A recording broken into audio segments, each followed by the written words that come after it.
You're willing to buy dinner for these other two commissioners, aren't you? Absolutely. Oh, So 100%. make sure you go someplace nice. So we went to Red Lobster. Oh. It That's was awesome. fun. I was super impressed that they would go with you. Oh yeah, You know. yeah. We're Yeah. the Three Musketeers. Let me tell you, it made a difference. We went to who? Ready to start? I think we're just waiting for Jamie. I didn't. Let me see. Is he on his way? Let me go to my call and see. Got you a goodie bag, yeah? Yeah, I suppose you have warm hands. Yeah. Mine's so cold. Fantastic. Fantastic. So you have lots of people coming for Thanksgiving? Nobody. Nobody. I guess they're together for a wedding. Yeah. No, they all have their own things to They do have now in-laws. That's the problem. anymore. It's the in-laws that mess up stuff, don't they? It is. They're the troublemakers, aren't they? I know. I always forget that my grandkids belong to the other ones Yeah. too. Yeah, they are. Okay. So how far out is Jamie? So we got this presentation from the water people Okay. over here. Then we got our public hearing on our budget. Voicemail. Huh? I went to voicemail. Well, we'll go ahead and start then. Is that all right? Yeah, you got two. We have a quorum. Yeah. You ready, Lyman? I am. You're live. Okay, we're ready to start our commission meeting. We welcome everybody here. Commissioner Harvey's on his way. Sylvia and I are both here. We'll start with an invocation. We offer the audience a chance to participate if anyone wants to say our opening prayer, or somebody up here will. And then we'll have a pledge of allegiance to the flag, and we'll go to that point. Is there anybody who wants to volunteer for the opening prayer? You want to do it? Okay. Our Heavenly Father, we come before Thee, and we are so grateful for the opportunity we have to gather here together to plan the business of San Juan County. Heavenly Father, at this time we are so grateful for the opportunity we had to celebrate Thanksgiving. We are grateful for the opportunity we had to live in this part of Thy vineyard. Heavenly Father, we ask that Thou will bless each of our workers and their families, that Thou will bless each of the members of our county, citizens of our county. Bless them with their needs. Bless them with health and strength. Bless them with, especially the children and the youth. Heavenly Father, we ask that we may have wisdom to make the right decision. We pray for opportunities for us to be able to sustain ourselves, to be able to build a good community for our citizens. And we ask that Thou will bless our guests as they're here to present, and those that may come into our public meeting, that they may be able to say those things that they have brought for us, and as far as presentation and as far as question. And these things we say in the name of Jesus Christ. Amen. Amen. Thank you, Sylvia. Jamie, are you here? Nothing. Nobody's online other than. I think he's right outside. Aha. Okay, if you'll follow me in the Pledge of Allegiance, please. I pledge allegiance to the flag of the United States of America and to the republic for which it stands, one nation, under God, indivisible, with liberty and justice for all. There he is. Welcome.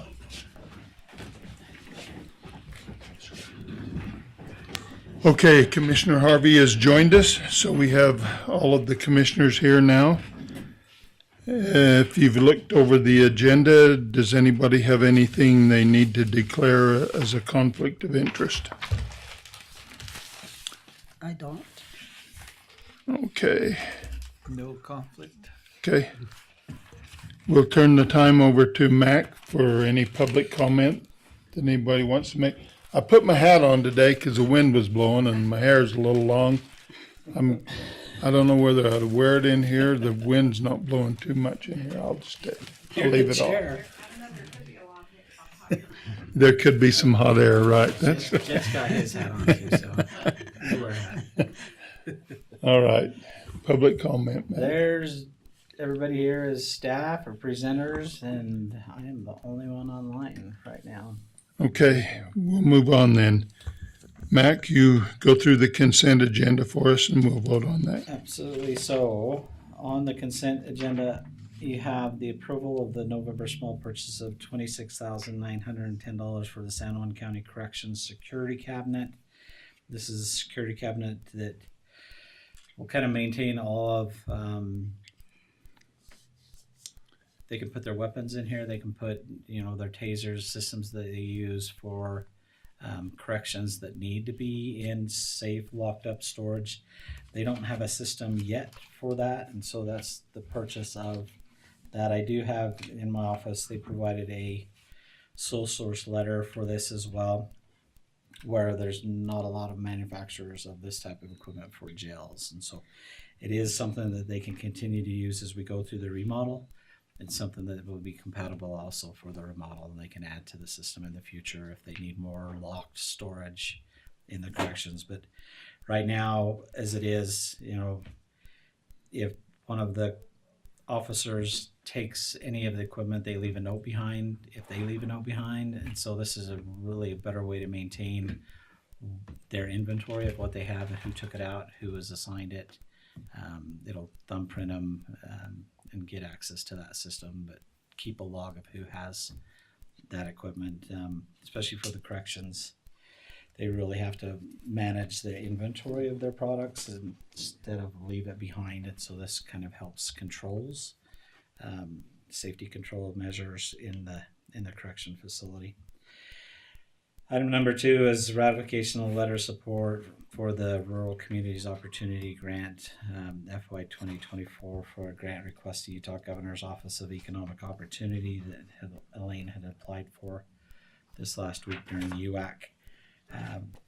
Number 3 is, and you'll start to see these from now on as we amend contracts that you've already seen within the year. We'll put them on the consent instead of having the directors rehash what you've already approved in the past. When we're just amending, we add just the amendments to the consent agenda items where they're more routine business. This is a routine something that you've already approved in the past, and so you have that on here, that approval of the San Juan Health Department's Community and Clinical Interventions Amendment number 1. Then you have the approval of the San Juan County Health Department Tobacco Contract fiscal year 2021 through 2025 amendment number 6, which is a correction. On number 5, you have the approval of the COVID-19 San Juan County Health Department Paycheck Protection Program and Healthcare Enhancement Act expansion 2021 amendment number 2. You have the approval of the Children with Special Health Care Needs Care Coordination amendment number 1.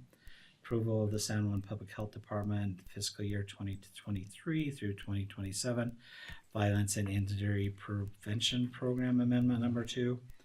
Item number 8 is approval of the San Juan County Disease Response Evaluation Analysis and Monitoring 2019 amendment number 5. It's common that within the health department or anybody that typically has a state of Utah contract that as we receive those amendments, we just place them under the consent agenda. But that today is all of the items under your consent agenda for your approval. So, Elaine, this Rural Community Opportunity Grant is yours, right? Yes. Perfect. And do you want to tell us what's in the bag? Yes. There is bread. You can go home and make Christine fry bread, and you can also make her chili. There's a bag of each. So, Perfect. and we're going to distribute those to the employees if they stop by our office. So we're going to hopefully get that Chili. message out there this week. So they can stop by in the next couple days before Thanksgiving if they want to have fry bread and chili And fried bread. beans. That's perfect for Thanksgiving, Yeah. Make isn't sure it? you don't put too much water. Scrap the turkey. You can have chili Don't and put too fried much. Don't put baking Too soda? much water. Do a little bit of the time. The recipe Is is it for milk? actually on the tag. Okay. I have Okay. no idea, but it's on the tag, so you can go home and make it.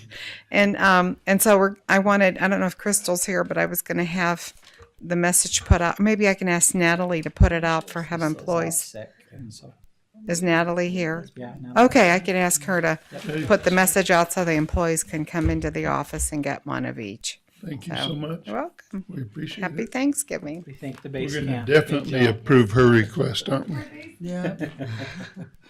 Okay, we have the 8 items on the consent agenda.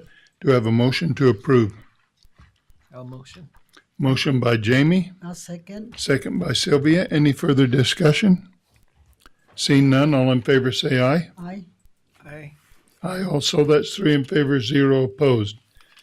Okay, we'll turn the time over to Mark and his team to give us a presentation from the Division of Water Rights.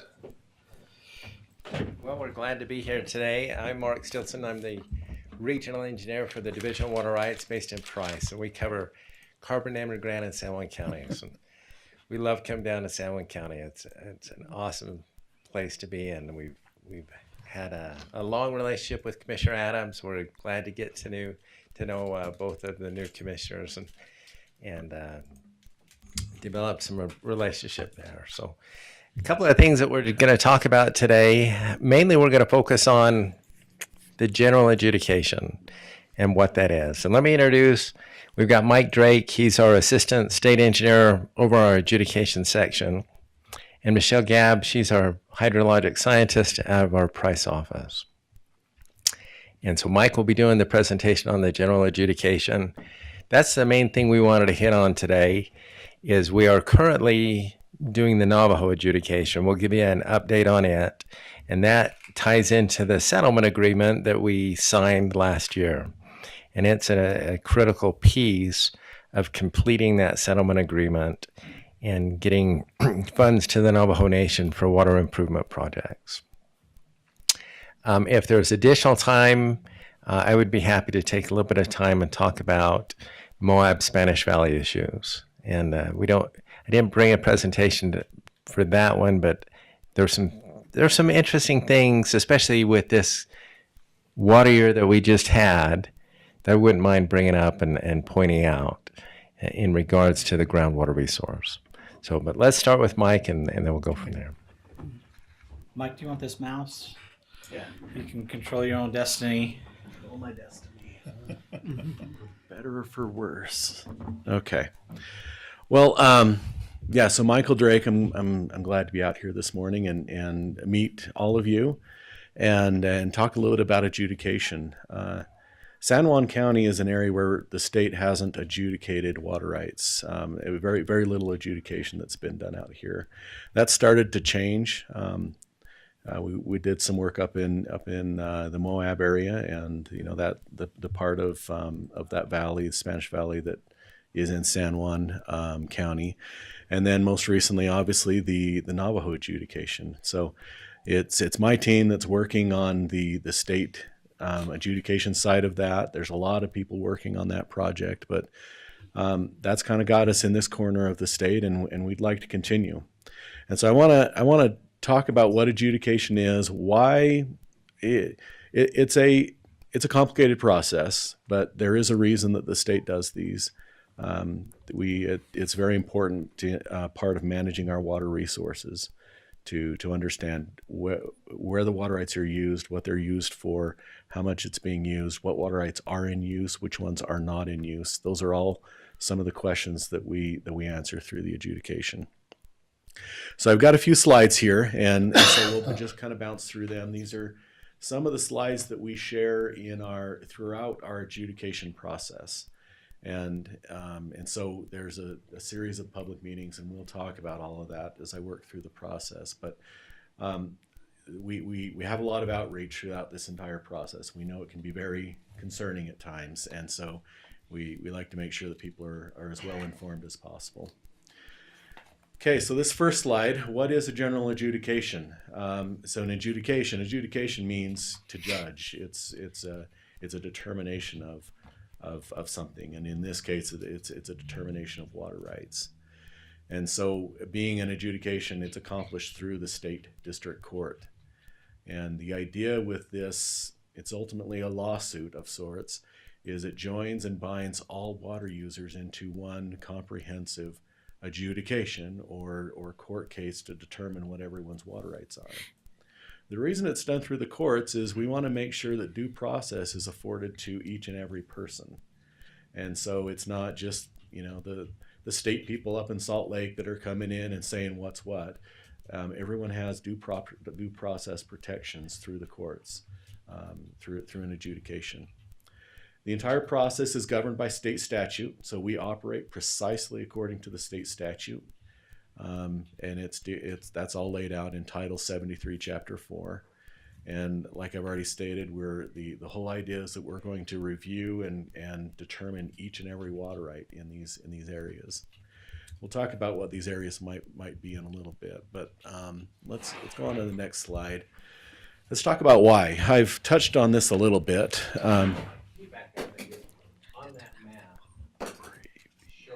Oh, yeah, that's a good point. So an important part of this map, and yeah, I glossed over that a little bit, is you can see in the different adjudication boundaries. The state of Utah is divided into, I should go count these up one day. I've never counted it up, but a bunch of different areas, and they're generally by the river system or the hydrologic system. And so San Juan County largely sits in what's called the southeastern Colorado River adjudication. Each of these adjudications were started by a petition to the district court, in most cases decades ago. And so these have been long-running adjudications. Over the last few decades, the state has at times dedicated more resources and sometimes less resources. And so in return, these have gone sometimes faster and sometimes slower. We're in a state right now where the legislature has dedicated a lot of resources to adjudication. They recognize that this is an important part of managing our resources. And so that map kind of just describes the different areas that are the focus where we have active work going on right now. Is we have high intensity work happening in the Utah Lake Jordan River adjudication. And so that's, Salt Lake, Utah counties, Wasatch County and parts of Summit County. And then we have some work happening in the Virgin River adjudication and some work happening in the Bear River adjudication and then in the southeastern adjudication where we are now. So is that what you wanted to cover? Did you want to touch anything else? That whole southeastern part of the Colorado River Basin is in one adjudication. Correct, yeah. It was, I think, 1950s. Was it 50s in that case? Yep, is when that was. Yeah. And that's pretty common. That's when most of these adjudications started. And some work was done in those cases, but like I say, the effort that the state put into this kind of ebbed and flowed over the years. Any questions? Yes, ma'am. Yeah, how many counties are included in the southern Colorado? The southeastern Colorado River? Yeah. That's a good question. You're probably... So it's principally San Juan County and Grand County. I don't know if we get a little bit up Piece of Emery, we follow essentially the river. Yeah, so it's generally the east side of the Colorado River, except it does pick up that small little piece that uppermost part that is on the west side of the river, between the Green River and the Colorado River. Okay. And then once it hits the state line, we're done. So, what river drainages does it entail? Mark, you're probably, I Looks to mean, me like the San Juan River, San Juan. the Dolores River, the So, of course the Colorado. Is there another river drainage? Is Major it river drainage. part of the Gunnison River? Does it flow into here? I don't think so. Okay. I think the Gunnison hit the Dolores. Does it flow into the Dolores? Okay, you're probably right. I have a question. Is this Yes, just Commissioner. water that comes from river or is underground water? Great too? question. Yeah, so we adjudicate surface and underground. Okay. Yeah, through this. Yeah, so we'll do it all at once. And it's a great question because in the past they would do just surface only. So like the Weber River and the Sevier River are surface water right adjudications only. So at some point the state's going to have to come back and bring the underground water component into it. But nowadays we don't split the two. We just adjudicate all water rights, surface and underground. Okay. I have another question. You know, the Colorado River is the main river, the biggie one that comes Yeah. through this area. So how do we, and we know that lots of the water goes to California too. So how do we have, how do we deal with them? Yeah. Do Great we get question. to take the water we need and then they do it, or they close Yeah. the rivers and then they want us to give them their water? I don't know. Yeah, great question. And this was foremost in the minds of all of the states back in the early 1900s. And so what happened is in 1922, a compact or an agreement was reached between all of the Colorado River states. And they decided how the water of the Colorado River would be split. And when you talk about the Colorado River, it's not just the water in the river, it's the entire Colorado River basin. And so this stretches up into Uinta Basin and up into along the Price River. And so it determined how that water was to be split. And so there was some recognition that, that some water needed to be pushed down to the lower Colorado. That's where California takes water off and grows our walnuts and our cashew, or probably not cashews, but all of our fruit, right, is grown in Imperial Valley and those very fertile valleys down there, and Utah has its portion of the Colorado River as well, and so that's being used for all sorts of different purposes in San Juan County and elsewhere. And very importantly, a part of that allocation of water goes to satisfy Indian water rights. So by federal law, that is one of the aspects of setting up a reservation is there's water that's set aside for those reservations. And so we need to account for that as part of that as well. So all of that 1922 compact is what they call the law of the river. That's big news right now because the Colorado River is running, a little bit drier than it used to. And so we have people that are working on this issue and working on behalf of Utah to make sure that we get as favorable a position in those negotiations as possible. So that's not, sorry. There ever enough water? They adjudicated it based on 14 million acre feet of water, I believe. Yeah. Was there ever 14 million acre feet of water to satisfy the upper and the lower basin? Well, at least in the few years prior to that compact, there was. It turns out that at least what I've seen is that was a very wet period. Yeah. And so it was probably short-sighted to use that period of time to split the river. And so that's what our regulators right now are being left with is, okay, well, what do we do now? The long-range projection seems to show that there's less water, and so we need to figure out how to manage that. Thinking about the Grand Canyon, the Lake Powell, Yeah. and thinking about how low. Oh, yeah. Yeah, it's dropped significantly. So I wonder, is it because we are letting it go out too much for use. You know, I always think about California because they did stop some of the water resources and some of the valleys where they used to grow things. And then I think, well, now are we compensated by having Lake Powell Release suffer? that, yeah. And so, that, you know, that's where I'm coming from. And I don't, Yeah. this is, you guys probably have nothing to do with that. Yeah, I don't specifically, but we're here to inform, and so I'm happy to answer any questions So you I have. just think at some point we had to decide, okay, how do we work Yeah. with Lake Powell? How do we just only let certain amount of water go out and not worry about thinking, well, we had to, I don't know. Yeah, no, it's great, and I understand Amy Hawes, the what is her official role? I forget but she's with the Utah Colorado River Commission or something along those lines. I understand she's coming down in a week or so, and she's the key person to talk to about this. She's in position to make a lot of these decisions. Our boss, the state engineer, also has a role in that, and so our division is involved in working with Amy Hawes in her office, and with the commissioner, who is Gene Shawcroft.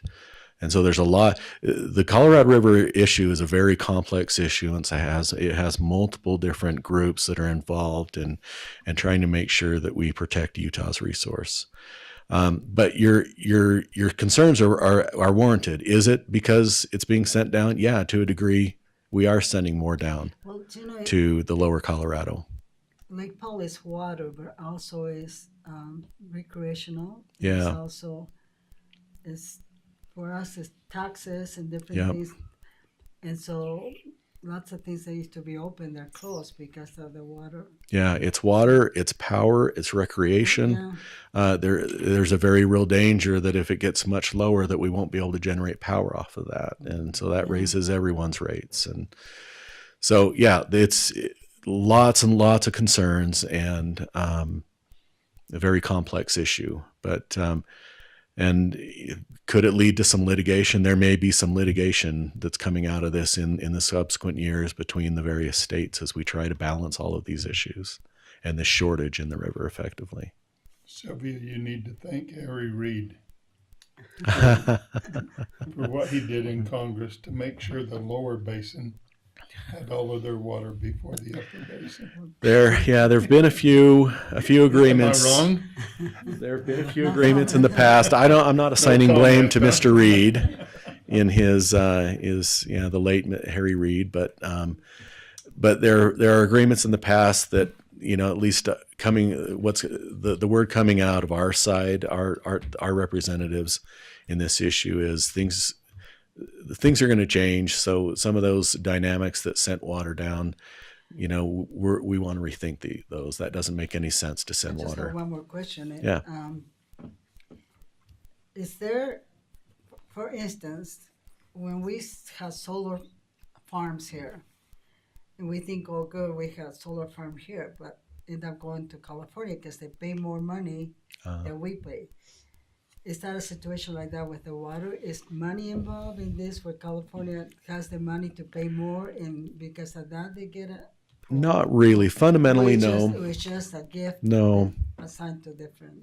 Locations. No, yeah, the compact setup defined volumes of water, acre feet of water. We talk in acre feet, and it is set up defined acre feet, and so it is Utah's water to use, and so that's part of what's being decided where and how is that water to be used, and some of that's to satisfy Native American claims, and some of it is to satisfy farms throughout the state.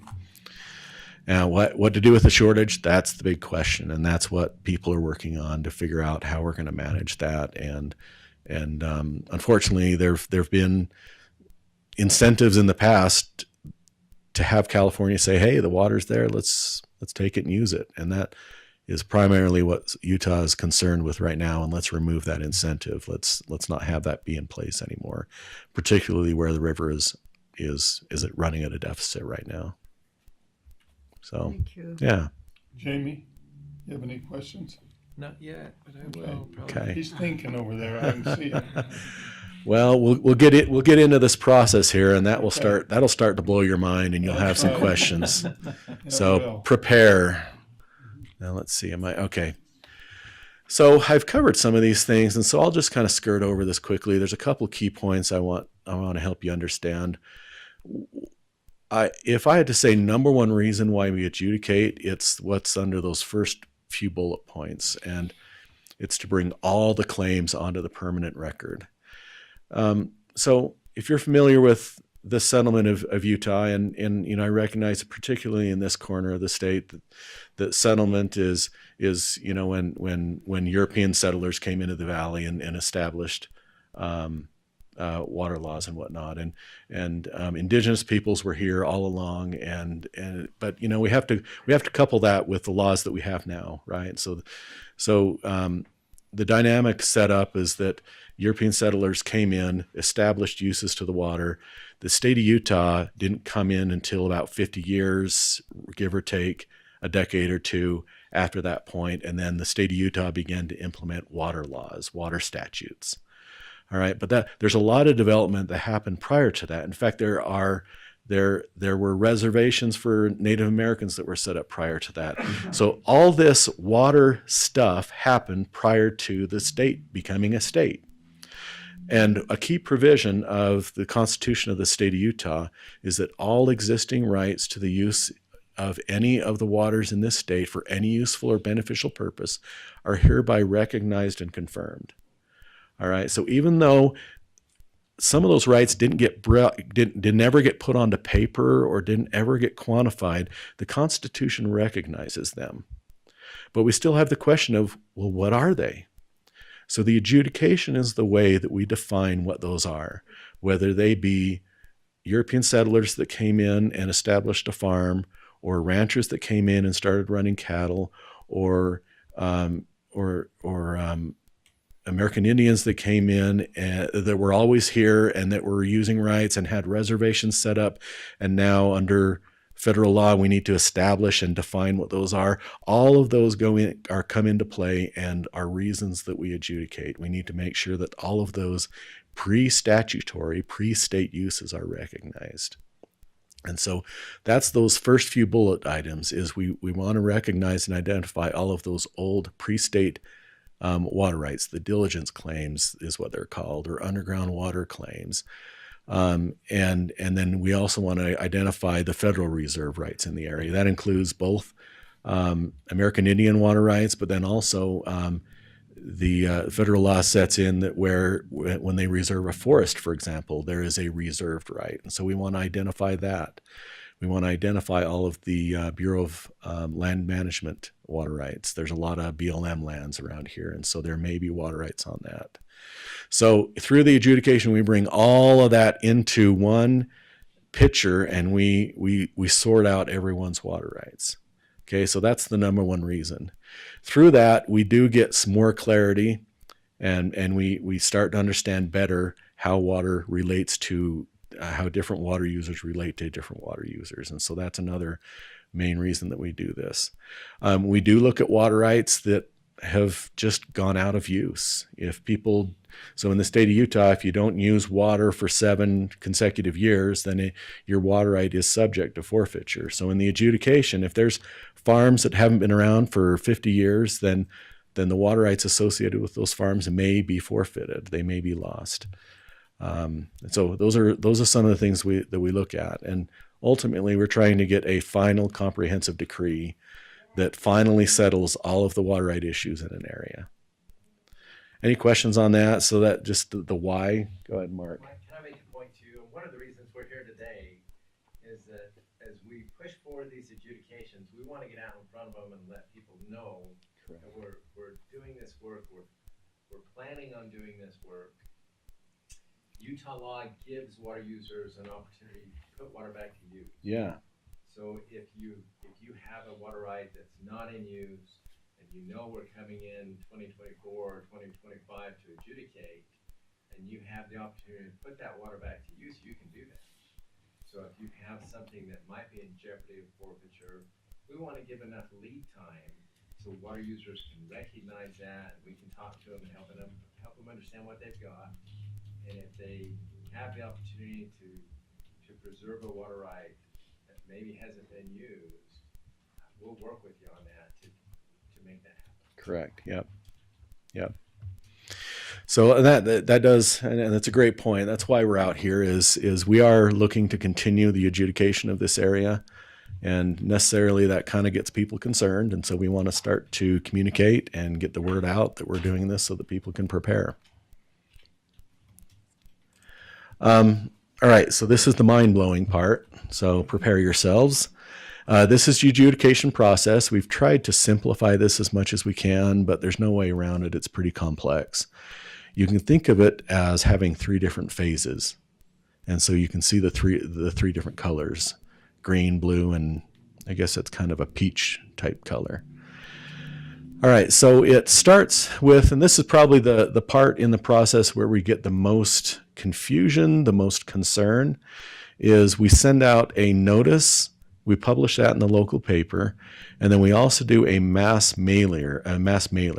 So we will send out and this is the scary part. It's a summons. We send a summons in the mail. I think they're in trouble. Yeah, they think they're getting sued, and then we send a notice to file claims as well. All right, so they look scary, but we will send that to every water right holder of record. And so if you have a water right and you've updated your ownership with our office, your mailing information, then you'll get a notice in the mail when we start this a given area. But we're also going to send it, and this is the hard part. We're going to send it to every property owner of record in the area. So these are huge mailers. Thousands of pieces of mail go out. So of course, 90% of the people that get this, they don't have a water right. They don't need to respond. Now, the reason we send it to everyone goes back to the beginning. We want these to be comprehensive. We want to make sure that anyone that might have a water right has the opportunity to bring it forth. Because if they don't at this point, at some point through this process, they will lose the right to do it. Right? So if people continue to be able to assert a water right later on, or 20, 30 years down the road, well, that kind of defeats the whole point here. We want to make sure that everyone that has a water right brings it onto the records at this point. So that's why we send it to everyone. We get a lot of phone calls at that point, but go ahead. Is this happening right now just in San Juan County? Or was you talking about the whole state? Well, so we're going to talk about, we're going to show some maps about where we're doing and what we're proposing. We usually like to go and do little bite-sized pieces, and so smaller areas. And so where we've had the most active work recently is up in what we call the Utah Lake Jordan River adjudication.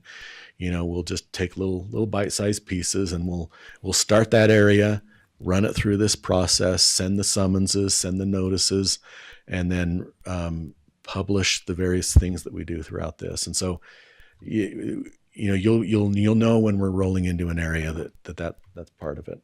So for the southeast region, we've been working steadily through Grand County. Okay. We just finished 2 books in the Moab area, the Moab North and the Moab South.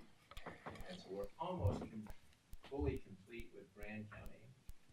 Emory County and Carbon County were done in the 60s and 70s. Grand County, we've been actively working on it. And then the Navajo Nation one is the one that we're currently working on in San Juan. Okay. And the reason I asked the question is because, and I appreciate the training, because this is going to alert us, because anytime something, especially in small town, we pass things along and not correct information. And sometimes people come, have you heard this? What can you do about this? And so this kind of give us a heads up that people are probably concerned. Yeah. And even practice, why am I getting this, or what have I done? And especially when water is a big issue.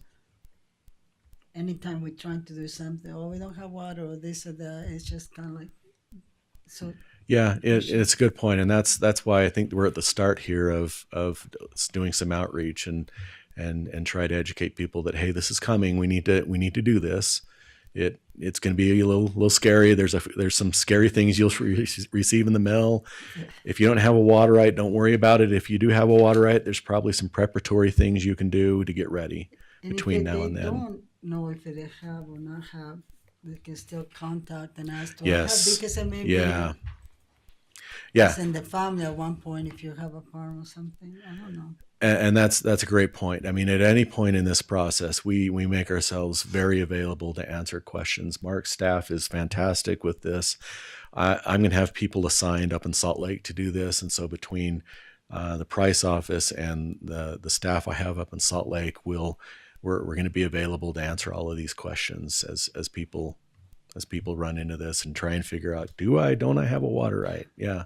That's the number one thing that most people ask is, well, do I need to do anything with this?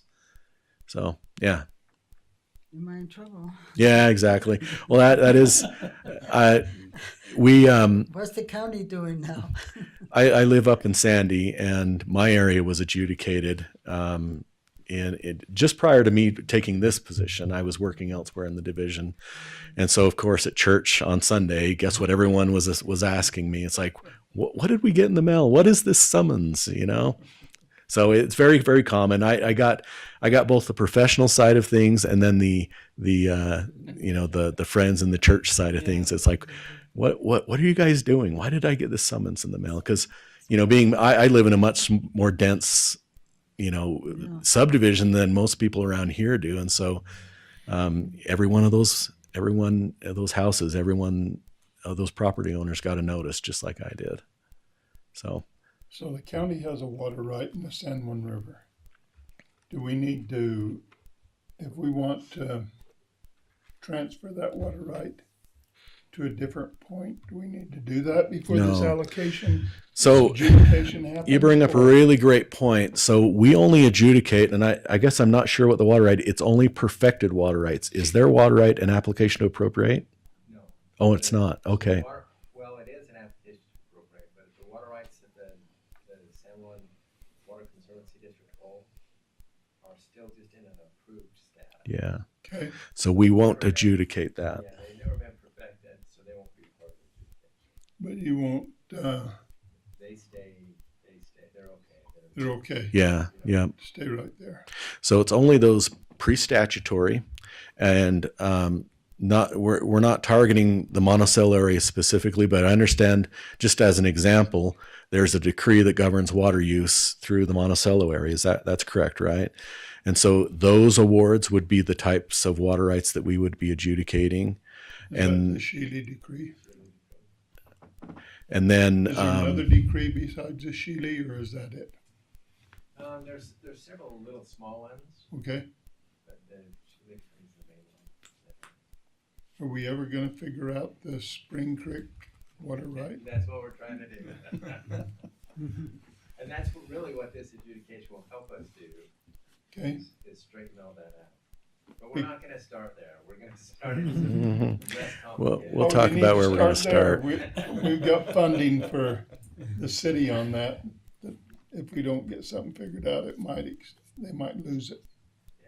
And one of the reasons that we're down here, and Mike will show where we're gonna start, is just to begin these discussions, because once we get in the adjudication, there's some pretty limited time frames. So Right. a lot of the work we need to do on the Shealy decree, we need some time. And we don't wanna get the adjudication on it right away. Okay. We need some time to work through some of these title issues. Okay. And what you just said there is a really important part. One of the best ways you can prepare for this is get your title updated. Because if you don't have your address, if you have an updated title, then it's going to be more difficult for us to work through the adjudication You don't want us process. to do a complete chain of title, do you? I mean, Yeah. Yeah, right now, that's the biggest holdup on those Spring Creek drawings, is Brad Bunker's the engineer, and he's had to go clear back to the original guys. You know the average citizen won't be able to do that chain of title, don't you? It's really hard, and that's something we haven't talked about as a division. We have brainstormed ideas to try to address that in the past, and none of them have gone anywhere. Well, we're confronting a similar issue up in the Utah Lake Jordan River. The Francis area has some of the same sort of. I'm guessing I haven't worked specifically down on this decree, but I'm guessing it's the same sort of thing where people have are just they're so much later. They're using the water's being used. It's just the connection to the awardees in the decree is not clear, and so. I think we have a few strategies on how to do that. What we're finding there is first off, we need to understand pretty precisely how water moves and where it moves to. And so that starts with a really good map. And then we're going to have to do some property research and identify, on our own and start connecting back to, okay, this parcel of land, who owned it back in the day. And if we can start to get to enough of those back to the original awardees, then we start to get a clearer picture of where That those research is called lands. the chain of title. Yeah. It goes back and back and back. Who owned it? Who owned it? Who owned it? Who owned it? The genealogy of the property. Yep. Yeah. That's pretty much But what- sometimes, as far as updating title, I think there's in the adjudication, I think like the burden of proof can be somewhat reduced just naturally, and sometimes maybe you'll struggle showing clear and absolute title, like if you were to come and update title to a water right in our office, and yet in the adjudication we just have to get to like a 51% confidence level. Okay. And if we can get there, we may be able to get beyond that. But again, we build that 51% confidence level by doing the research, mapping where the water moves, doing some property research to understand who owned what land back in those days. And then we try and connect that to the current owners of the land. And can we get close enough that we are confident enough? And that's where the adjudication can sometimes address some of those issues. I've been told in my genealogy that when the early pioneers come here to settle Monticello, they filed on all the springs across the mountain. They went to Durango and filed. Do you have a record of that? Is that true?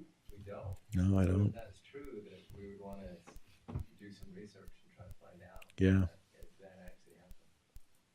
So those are the type of claims that during, I'm going to back up here, previous here. So there's going to be a claim filing period. We're going to send out the summons. We're going to do a public meeting. And then this is the key. This is the end of the first phase, the notice to file claims. And so between now and then, it would be a good thing for people to go and untangle that and try and figure out were claims made.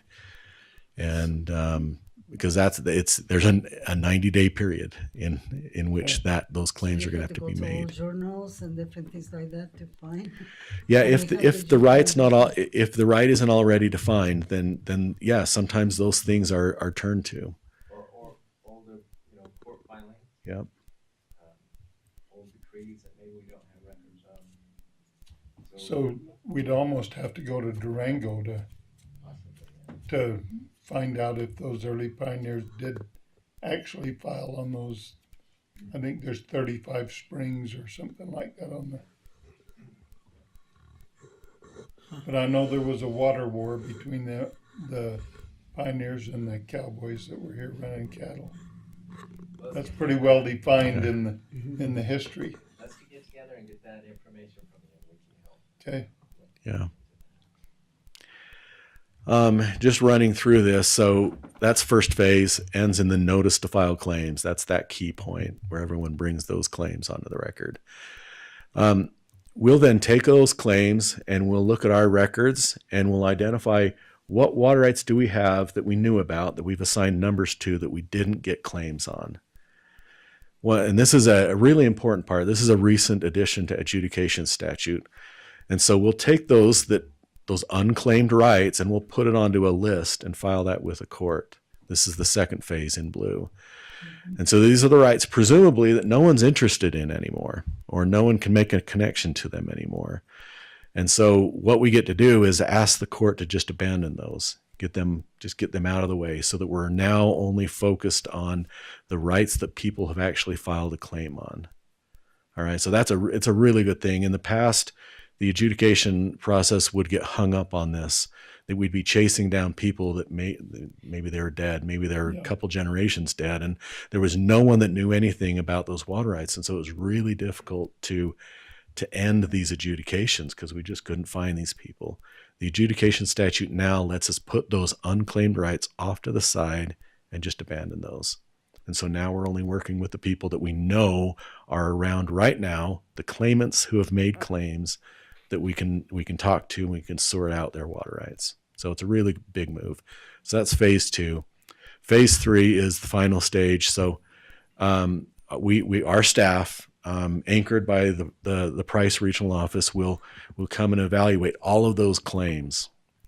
And our objective is to put them into a big list. I need to start bringing an example of a proposed determination. But it's a big book that lists all of the water rights, what they're used for, how much water they are, where they're used, any other defining elements, and we'll publish that in one big comprehensive book, everything in one place. We'll file that with the court. If water users object, if they don't agree with the recommendations that we've made, they have the opportunity at this point to object. And we have to resolve their objection in some way or another. We have to sort out the differences. Once all of the objections are resolved, we ask the court to do a final decree. And so that's the crowning achievement of the adjudication. So at that point, for whatever geographical area we've adjudicated, you know what the water rights are, what they're used for, how much it is, what the relationship is between the various water rights. So you know who has priority, who doesn't have priority. That entire organizational structure is set up at that point. So that's why we do it, is to get to that point. Question, does the water right goes with the property owner? In some cases it does, Not always. but not always. Yeah. My in-laws had a property in Midway, and it had lots of water rights, and there was lots of people after it because of the water right. And at the time, I didn't understand the value. Yeah. Or why, but so I was wondering if they were thinking about transferring those water rights to their farms around. I don't know.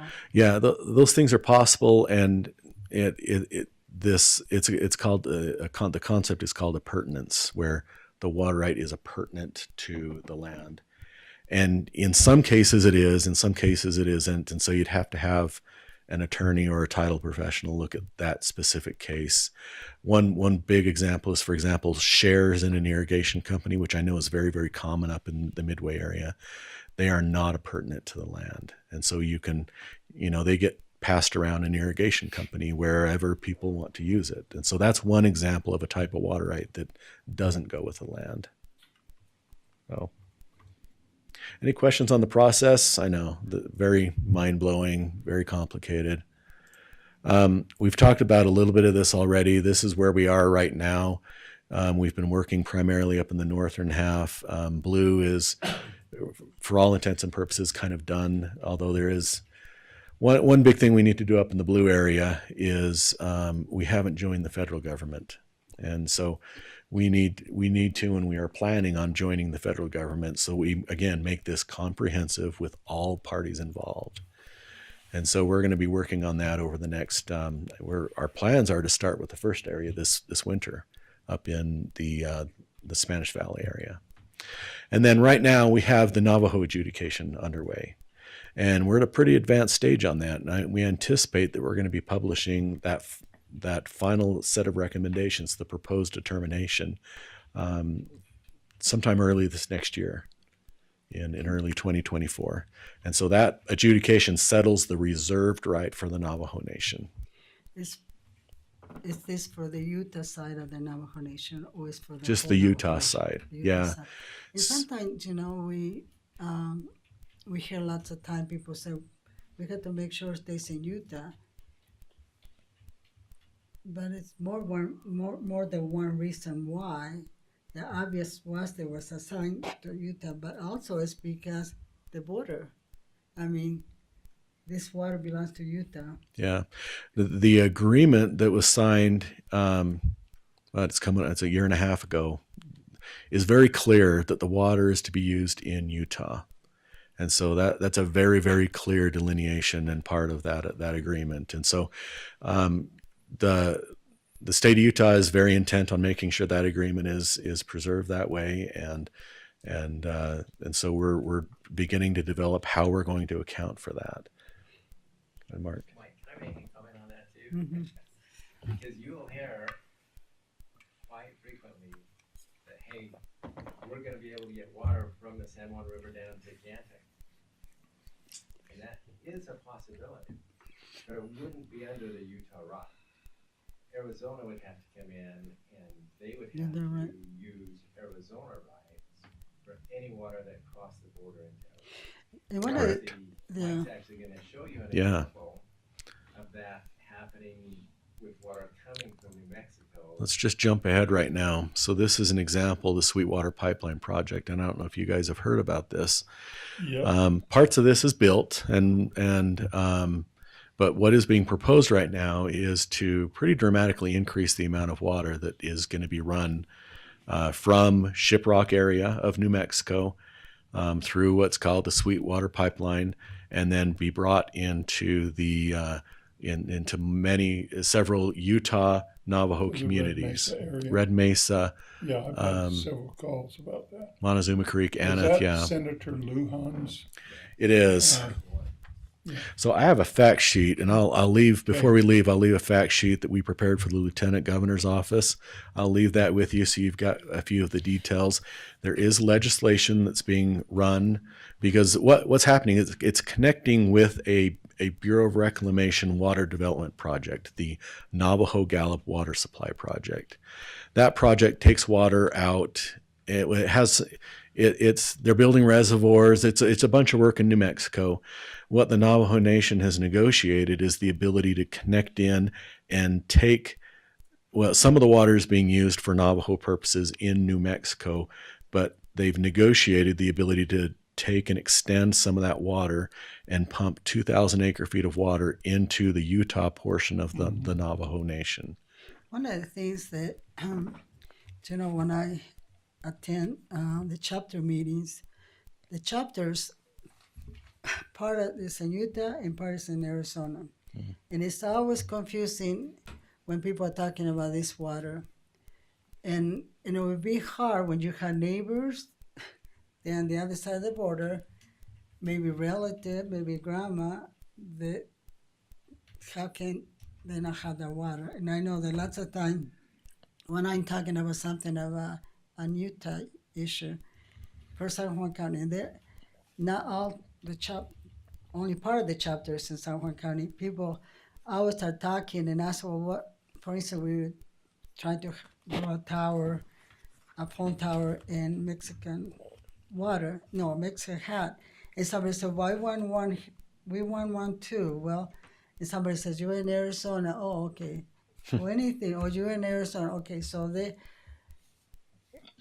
when we think, okay, we need to keep that to ourselves, to Utah, it's not a selfish thing. It's the law. I mean, basically, it's because like you said, Arizona will have to request. Yeah.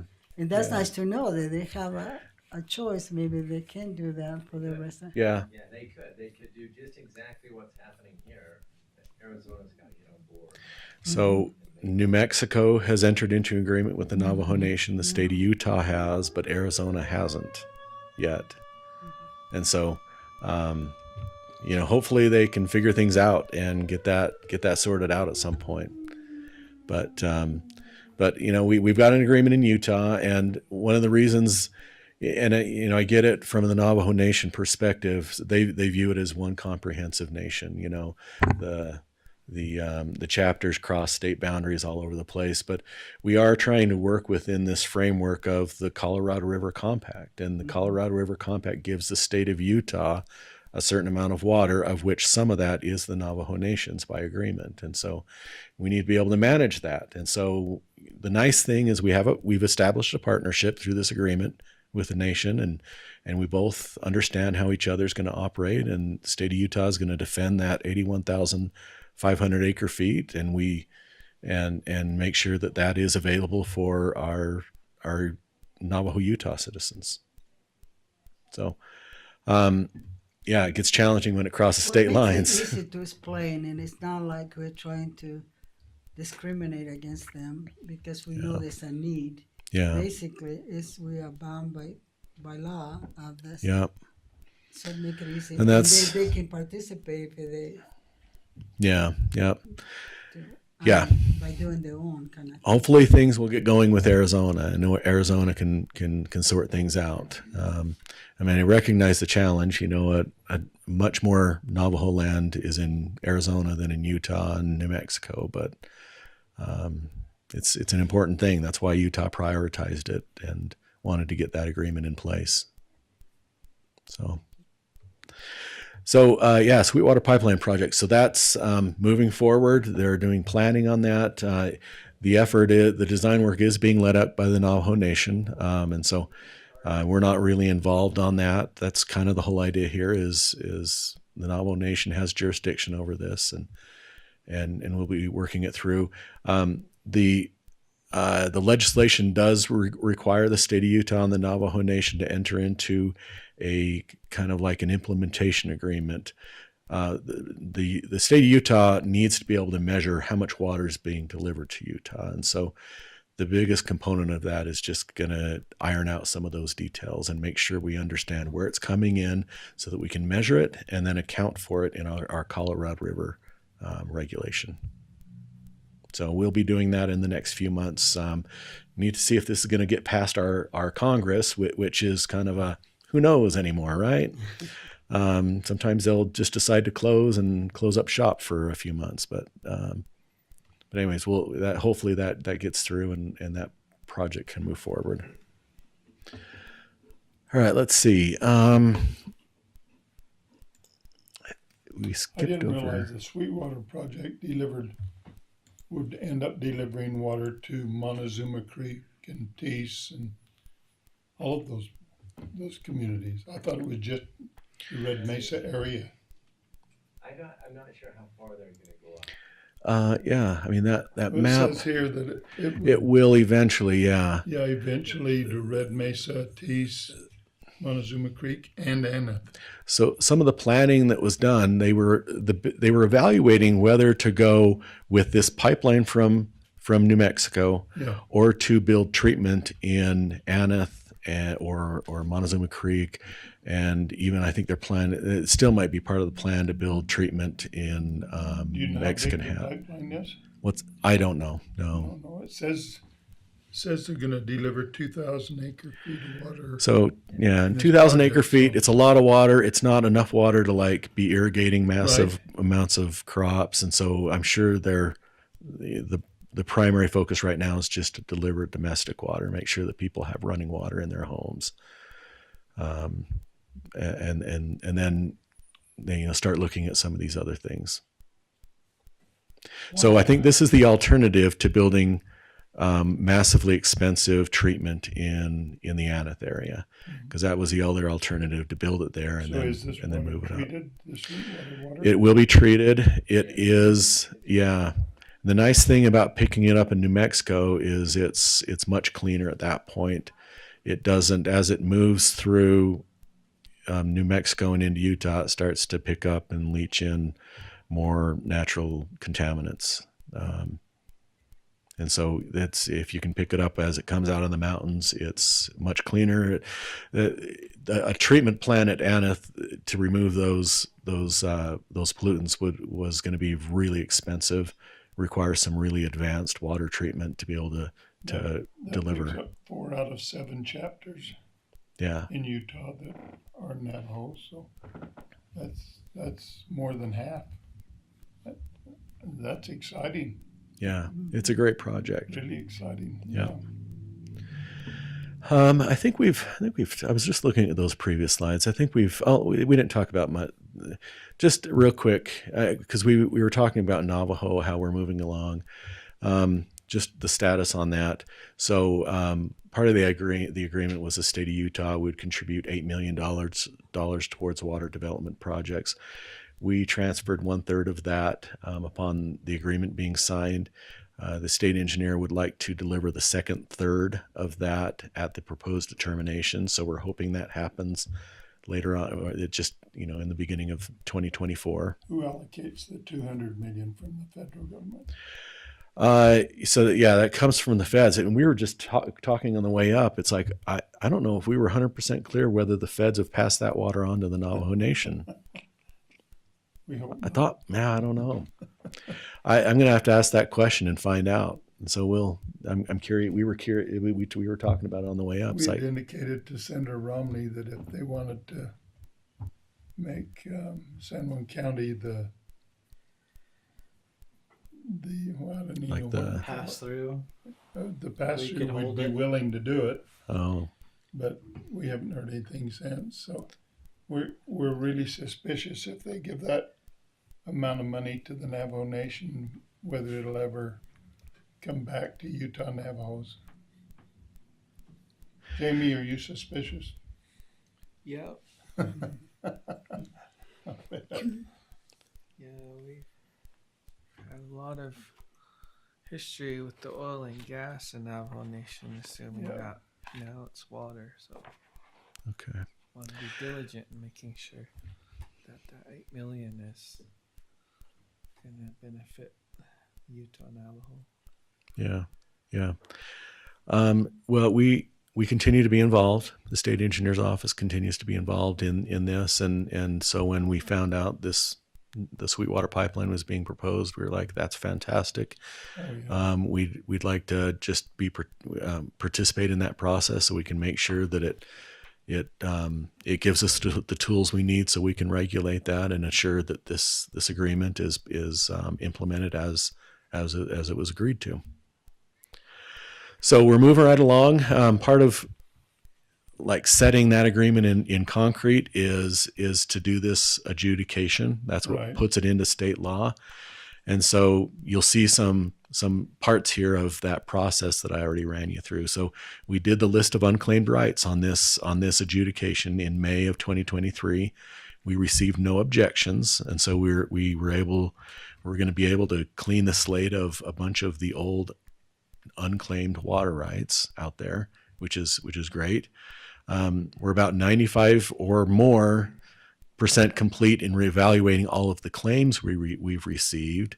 We've delivered a draft recommendation for the Navajo reserved right to the implementation team for review. We're looking to get some feedback on that in our next meeting. We meet on about a 4 to 6 week cycle. Mac's involved in that. And so we're looking to get some feedback on that. And the one disappointing aspect is a part of the settlement is that the federal government needs to do a hydrographic survey. And what this will do, two parts, is it will kind of form the basis on which the Navajo Nation, it's kind of their base map. It's like, where is water being used now so that we can begin to put together our management structure. And so they're mapping all of those existing uses out.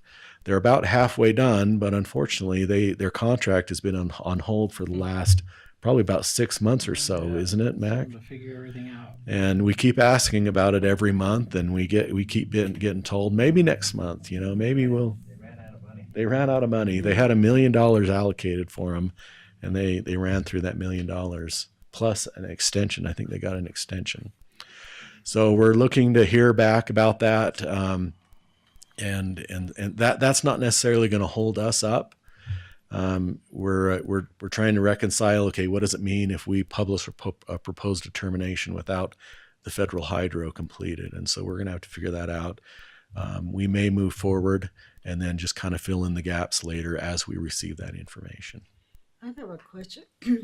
So, I call it the Utah Navajo Strip. Did they used to have water rights before the settlement? They always have water rights like the rest of the state. There were some Navajo Nation members that filed state-based water rights. Okay. There were a few, yeah, Utah not side. many. Okay, in the Utah side. Yeah. now- Yeah, so most did not. Okay. They just went on. They just had the land that they were on, and they continued to irrigate, to Just run cattle or to run stock by watering. getting the water, bringing the water to. Yeah, that's the big thing about this is setting aside a chunk of water and then having the funding to actually go pursue it and start placing more water to use. That's the key thing that comes out of the agreement. Are you familiar with Beaver Springs at Rainbow City on Navajo Mountain?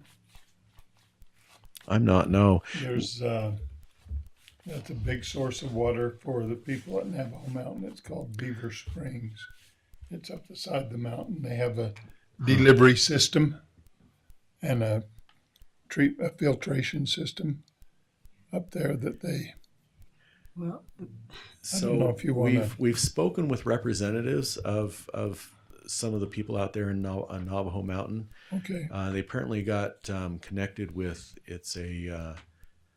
an attorney or a professor that works at the University of Utah Law School, and Ooh, they were preparing. Perfect. that's That's a gift. that's questionable right now. I'll tell you that. The top ranked Coming law from the school in University US. of Utah. Some strong feelings in this room. Okay, right now. move on. We've said our say there. I know that there's some funds for a well that's supposed to be connected to the spring. I guess it was a fire at one time. Yep. In the spring, the water tasted smoky, and Oh, so about 2 years ago, they got Six. some money. They came from. 6 years Did ago. it come from the NTRF? Navajo Revitalization Fund. Okay. So they just need a permit for the well. They And would the have money all is just that. going because it takes so long to get Oh, the my. permit just for well. The well is already dug. I think they just Yeah. need to figure out way to how to clean it up and then be able to hook it up to a few homes yeah. into the schools. And so, and I don't know how you move things like that, because they've been waiting, I mean, for what, 3 years? long maybe? I time. don't know. Wow. It's all the Navajo Nation. They just waiting for a permit. Yeah, And I mean- Johnson the Mills is the engineers working with the project, and they've been waiting. So I. But- Yeah, I mean, the what the state of Utah saw is what we could do to help was to get this reserve right established so that the Navajo Nation had that chunk of water to use and had some funding. And so between the state of Utah's portion and the federal portion, and in fact, from what I understand, the Navajo Nation's also received a lot of, it's called ARPA funding, Yeah, yep. a substantial amount of ARPA funding that was part of the Inflation Reduction Act that actually had the opposite effect, but the Inflation Reduction Act money. So some of that money got into the Navajo's hands, and so I think they're, part of that is Sweetwater Pipeline, but they're evaluating a lot of different projects throughout the nation, and how can they best put that money to use and develop the water infrastructure. They'd hired somebody from BYU to be done by now. Scoot is from BYU. So I don't know what's happening there, Easy, but easy. I know I'm outnumbered in here. Basically, my comment was so that sometimes if we can work doing this Utah project from the Utah side, it will move faster than if we get. It's a different nation. I know what it is to have two nations, so not things work the same way. So I'm just trying to say that if we can get this to stay in Utah and work, don't you think it will go faster than? yeah. At least we're talking to the Navajo Trust Fund. They always feel like things move faster if we just do it from the Utah side. I don't know. But Yeah, it's definitely interesting dynamics that have been set up. I mean, the agreement sets up that the Navajo Nation will have jurisdiction over all of these lands, and so the yeah, state engineer kind of steps out and lets the nation do that. We have to be partners when it comes to the Colorado River management, and so Yeah. the agreement sets that dynamic up. But the idea with these reservations is it's the Navajo's lands to regulate, and so you know, we're participating. We have good relationships with a lot of people at the water department, and my perception is they're really good people. They're just heavily overworked.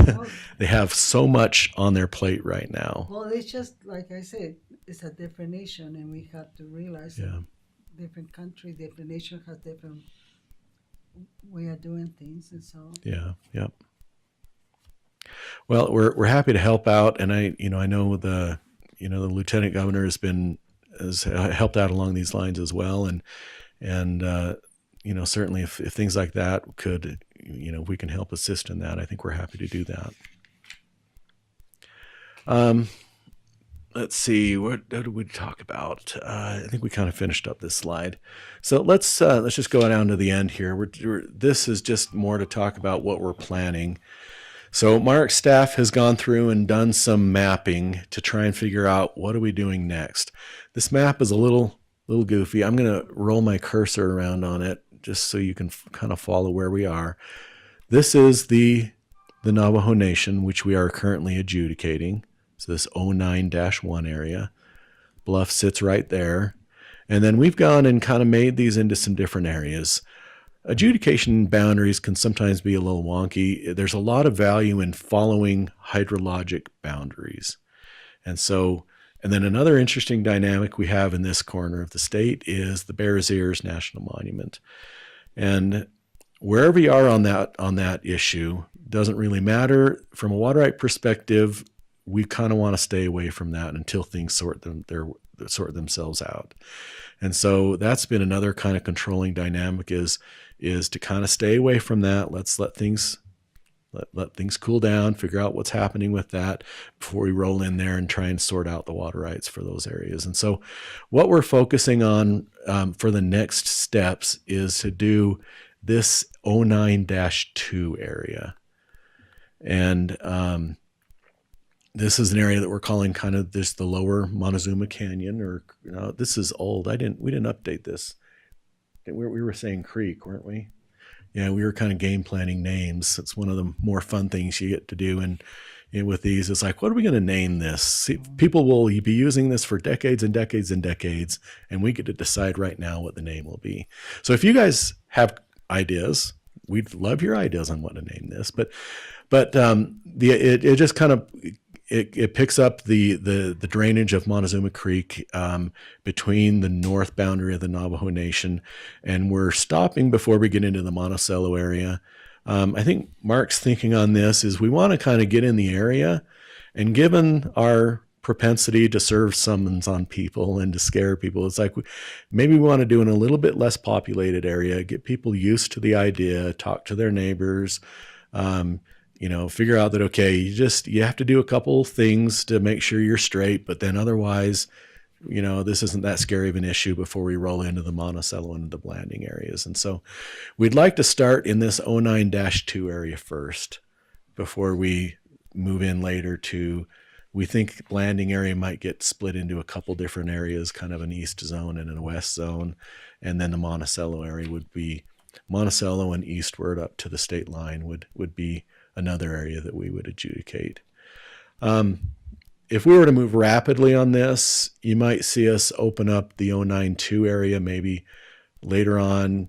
I mean, we've kind of game planned this. Maybe towards the end of summer is the soonest we could, or the end of this next year of 2024 is the soonest we could open up 09-2, and then they might follow every 18 months after that we would open up a new area.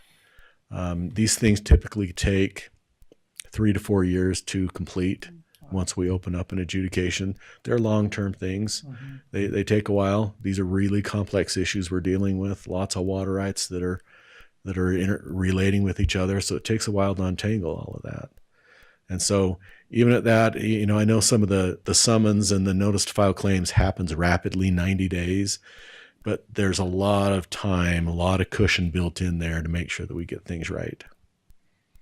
So that's kind of the plan that we have.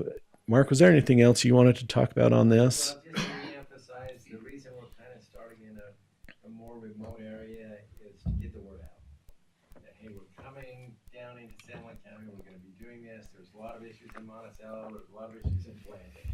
We're not starting there. But let's work with you to resolve those issues before we get the adjudication started in those areas. Let's work through title issues, let's work through it. We've got a bunch of old elections in the Blanding area. So we want to kick things off and get the word out and have that help us generate interest in resolving some of these other issues before we get in and adjudicate them. Because there's a lot of work to do. Commissioner Adams touched on that. Some of these old decrees,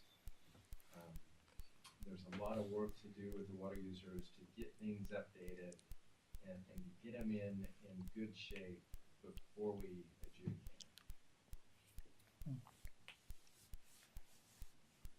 It's going to be a challenge, huh? I agree. Do you want the county to inquire of Senator Romney about the 200 million, or does that not affect what you're doing? Doesn't really affect Okay, where we're headed. okay. Yeah. I think it's good. I think, Senator Romney's staff member, Kent Wilson. Yeah, Right. he's been in those meetings. He's been watching it as well. Yep. I think I can find out pretty quickly whether that money's been delivered or not. That's just it was just a musing we had. It's been approved by Congress It has Yeah. to be used for this project. in Utah. Yeah, so certainly In it's Utah, it's right. allocated, yeah, with those benchmarks on it, definitely. So it's been allocated. It was part of the allocation that happened in 2020, towards the tail end of Trump's administration. That really is what prompted the signing ceremony to be able to happen. It's like it was ratified through Congress, and so we were able to make that happen. It should be clear that all of that money is specifically designated for water projects on the Navajo Nation within Utah. Yeah, and I think your boss has been in pretty close contact with Navajo Yes. tribal utilities or Navajo people that deal with water rights. Yeah. I know. Let's see, is her name Teresa? Teresa. Yeah. Yeah. Yep, she's But been it, active. but it brings up interesting questions. I mean, certainly, going back to that, I lost my cursor, but if you can imagine that Sweetwater pipeline, the upsize cost to get water from New Mexico is probably a fair thing to tag to service to the Utah, even though it's not specifically being used in Utah. That upsize cost is for Utah citizens. Right. And so that's a fair thing to tabulate. And so that's why we were brought in and we involved ourselves in that. And we're going to implement an agreement to make sure that some of those T's are crossed and I's are dotted to make sure that all that's in place. Are you going to present any of this to the cities of Blanding, We Monticello? are. Yeah, we'll go down to each city and do Perfect. this, if that's okay. Okay. I think They that need was to it. fire a little bit. Yeah. They got $1 million sitting at CIB waiting for them to act upon it. So, any other questions you have? I mean, adjudication's complicated, I know, and it's going to be an interesting thing to run through, especially if you're not familiar with it. When we started adjudicating heavily up in Salt Lake County, it was my predecessor that was put onto the news and was quoted in news stories and all that, and so it gets a lot of people interested. Once you understand what we're trying to do, Do you guys is like to do that? I Like to don't get on the know. news? I've never been on the news, and so that's my goal. If I can do that, Because I'm going to advise you, it's bad. it's bad. I have not yet. Yeah. Because we were in the news. No, it seems like I'd be prone to say something dumb, almost Yeah. certainly. That's just my nature. I'll say something I'll regret. It's easy to do. Yeah. So that's hopefully I don't have to do that. But if we need to get the word out, we're happy to Just do tell them that. to contact Mark. There you go. There you go. Any other questions? Mark, anything else you wanted to bring up to? I just appreciate all this learning, and I got lots of questions, but I learned a lot. So thank you. Yeah. Maybe I'll ask you guys, who else should we talk about in the area? I mean, certainly Landing and Landing City Councils, Should they go to Bluff too? Or Monticello City Council, Bluff City? Bluff, yeah. Yeah. And then eventually we'll work our way to the north, even up to LaSalle. Yeah. What about the Water Conservancy District? Do they? Mhm. Are they invited to some of your meetings? We could meet with them either. We could even do a separate meeting on another board. Yeah, I think that'd be good. You're And on I the think you've already- Colorado Water Board. Aren't you on that board? I'm on the advisory, yeah. Advisor. Yeah. Okay. I think before in the past you've presented to the Utah Navajo Commission, and so you've had those with the chapters already. Now That's as a we good move idea. forward, yeah, And so Up when into we Bluff. publish the proposed determination, maybe that's a good point. With us publishing the proposed determination sometime early next year, we'll hold another series of public meetings to talk about that. That's another part of the Yeah. statutory process. And so we'll be back down, maybe in May or April or so. It depends on the timing.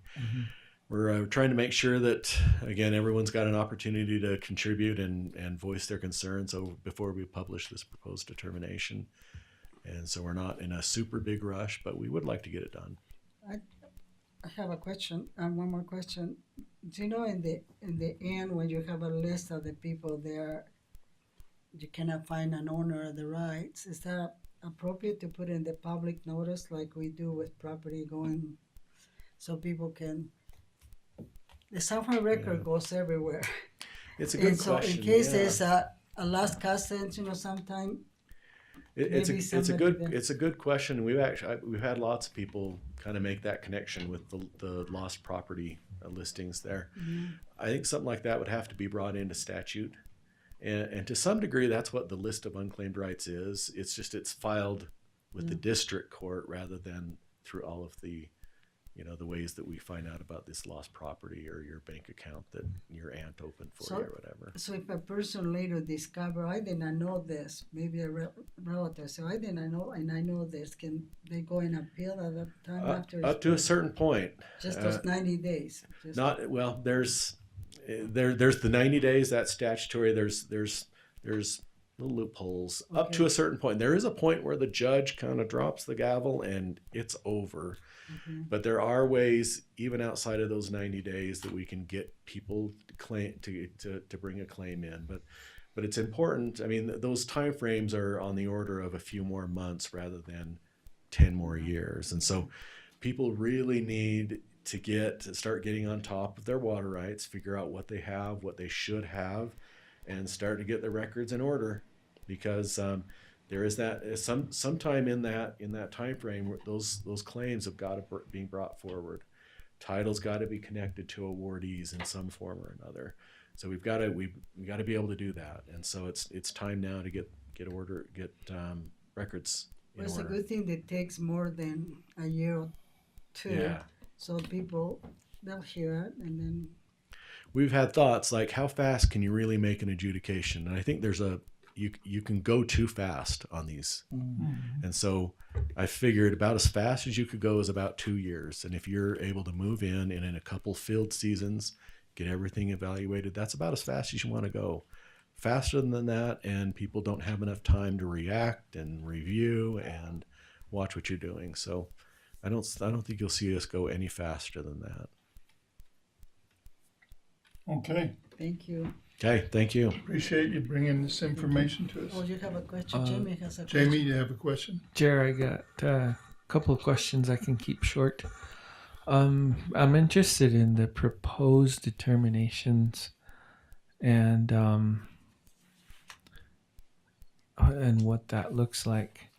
So Salt Lake, did you say Salt Lake Valley has had their proposed determinations published? Some, yeah, we're still working through those areas. If you'd like, I can navigate and show you what one looks like. Yeah, I think that would be great. And then do you need a keyboard? Yeah, I will. and Let's see, my let me- assumption Lyman's on got the water keyboard rights over there. He'll be able to pop. It's kind of similar to grazing permit, right?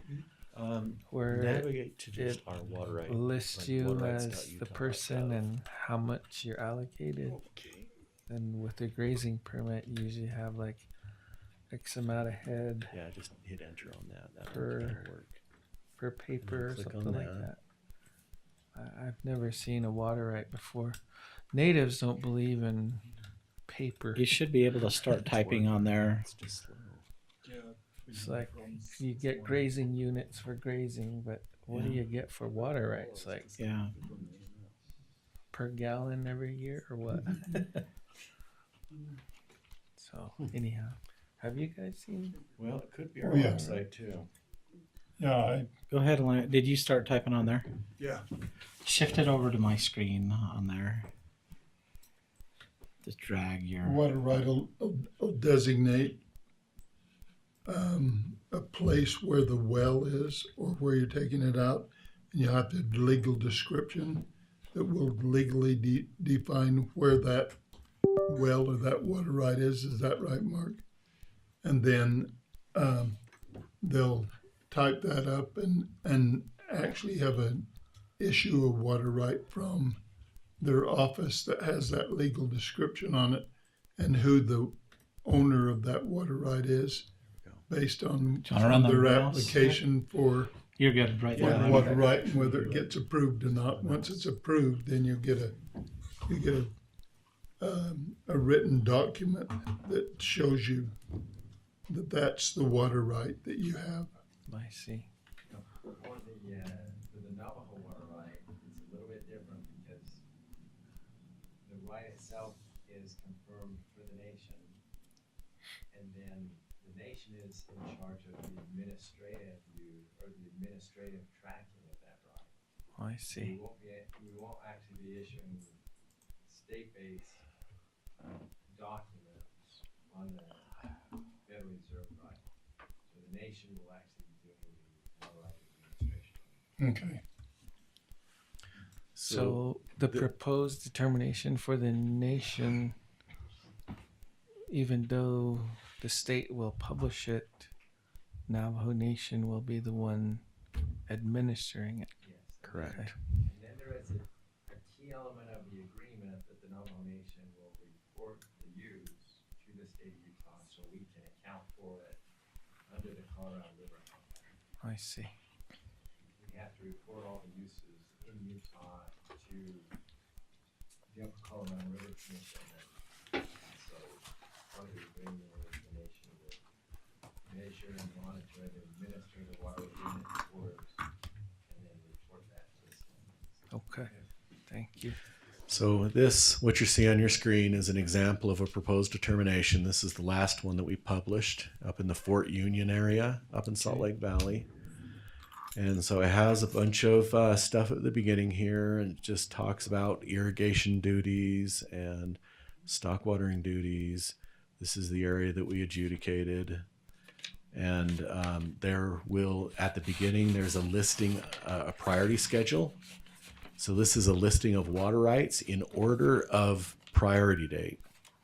So in Utah water law, the earliest priority water rights get water first before later priority to water rights. Interestingly, so in the Navajo Nation's case, is the agreement establishes an 1844 priority date for the biggest chunk of the Navajo Nation's water, which is 1840. Is that right? That's not right. It's not 1844. It's 18. I forget what it is. I can look it up for you. And so, anyways, so these are the various water rights in priority, and then if you keep going, then you start to get what's called the description of water rights. And so this is just each water right will get a listing like this. And so here we have. This is, if you're at all familiar with the Church of Jesus Christ of Latter-day Saints, this is actually Boyd K. Packer's. He lives in this area. And so he's passed away, but his trust is still around, and so his children are administering it. Well, let's see. Donna passed away recently too, I believe. But anyways, they had land there, and so this is the water right. Just happens to be the first one in the book. That was for their house and for some irrigation at their property. and it describes the well and describes where that was. This matrix here describes the place of use in sections, townships, and ranges. Oh. And so you just scroll through this. This is a Murray City water right, and so it's a municipal water right, and this is a well that Murray City operates. And you just, like I say, it's just a huge listing of water rights. So Thank you. Yeah. that's what we're trying to prepare. The Navajo Nation proposed determination will look something like this, because there are a few state-based rights, but the meat and potatoes of that one is the 81,500 acre feet of water that was agreed to. And so there will be a single water right that represents that. Wow. Okay. Any other questions? No, Good. Thank you. Appreciate the update. Okay, appreciate it. Thank you. You're not compelled to stay for the rest of the meeting if you don't want to. We have some lunch coming. If you guys want some pizza, it'll just be It's here in a really minute. interesting because So- we have Grant from the University of Utah has the next 3 items. He's a great representative of that college. The university has been fine. Here, I'll just So- stand like this as you go out. Thanks. Thanks for coming. Yeah. Thanks, you guys. Yeah, You know, I'm. Joel Tate and I are from the University of Hard Knocks. Right, Joe? Jed? Jed, I mean, Richard. University of Hard Knocks. There you go. Well, my mom grew up on an Idaho dairy farm, so she's Really? taught me a lot about that. You're really going to the rising to the top. The cream, as it were. Yeah, if you're a farmer, rancher, dairyman. One good thing that no university from Utah can claim that they won the game this weekend. They all lost. Really bad. I know, isn't that Every crazy? single Wow. one. Well, Goodness, BYU I'll had a tell chance ya. to win. BYU still waiting for bowl eligibility. I saw Brian, he was like this. He said, "You praying?" Watching the game. Let's see. Hold on, Grant. Let me get you there. Go ahead, Grant. Okay, sure. The first one here is the Preventive Health and Health Services block grant that our health promotion division is overseeing. And this is a chance to look more broadly at what impacts health across all of our lifespans, as well as thinking about, where we're born, where we go to school, where we play, where we worship, where we end our lives as well, where we spend those last years of life. And so we look across that, and we have some opportunities to partner more with schools, housing, food security. And so some activities, as an example, related to food security here with some of our partners like food banks has enabled us, when we had some short-term funding come that was the Building Resilient and Inclusive Communities grant, we were able to take action because we had this grant in place. We were able to accept some of that shorter-term funding because we have this. And this is a renewal, as it were, of some existing funding, but we're moving into a new funding cycle for this. Is And that the one that's operating, the food bank that operates in Bluff? right, yeah, that was some short-term funding, and we're like, who's able to utilize this well? I And heard lots of good things. They even have a cookbook and Exactly. different things they have done. yep. And so saying how this grant is more broad and has enabled us to really qualify and utilize that short-term funding like that in a good way that really benefits the community. So this renewal, sort of renewal, right, moving into a new phase of funding is for $33,553. Reimbursable funds, like most of our other public health funds, not requiring a match from the county. So through September of next year. Okay, do we have a motion to approve this Motion. grant request?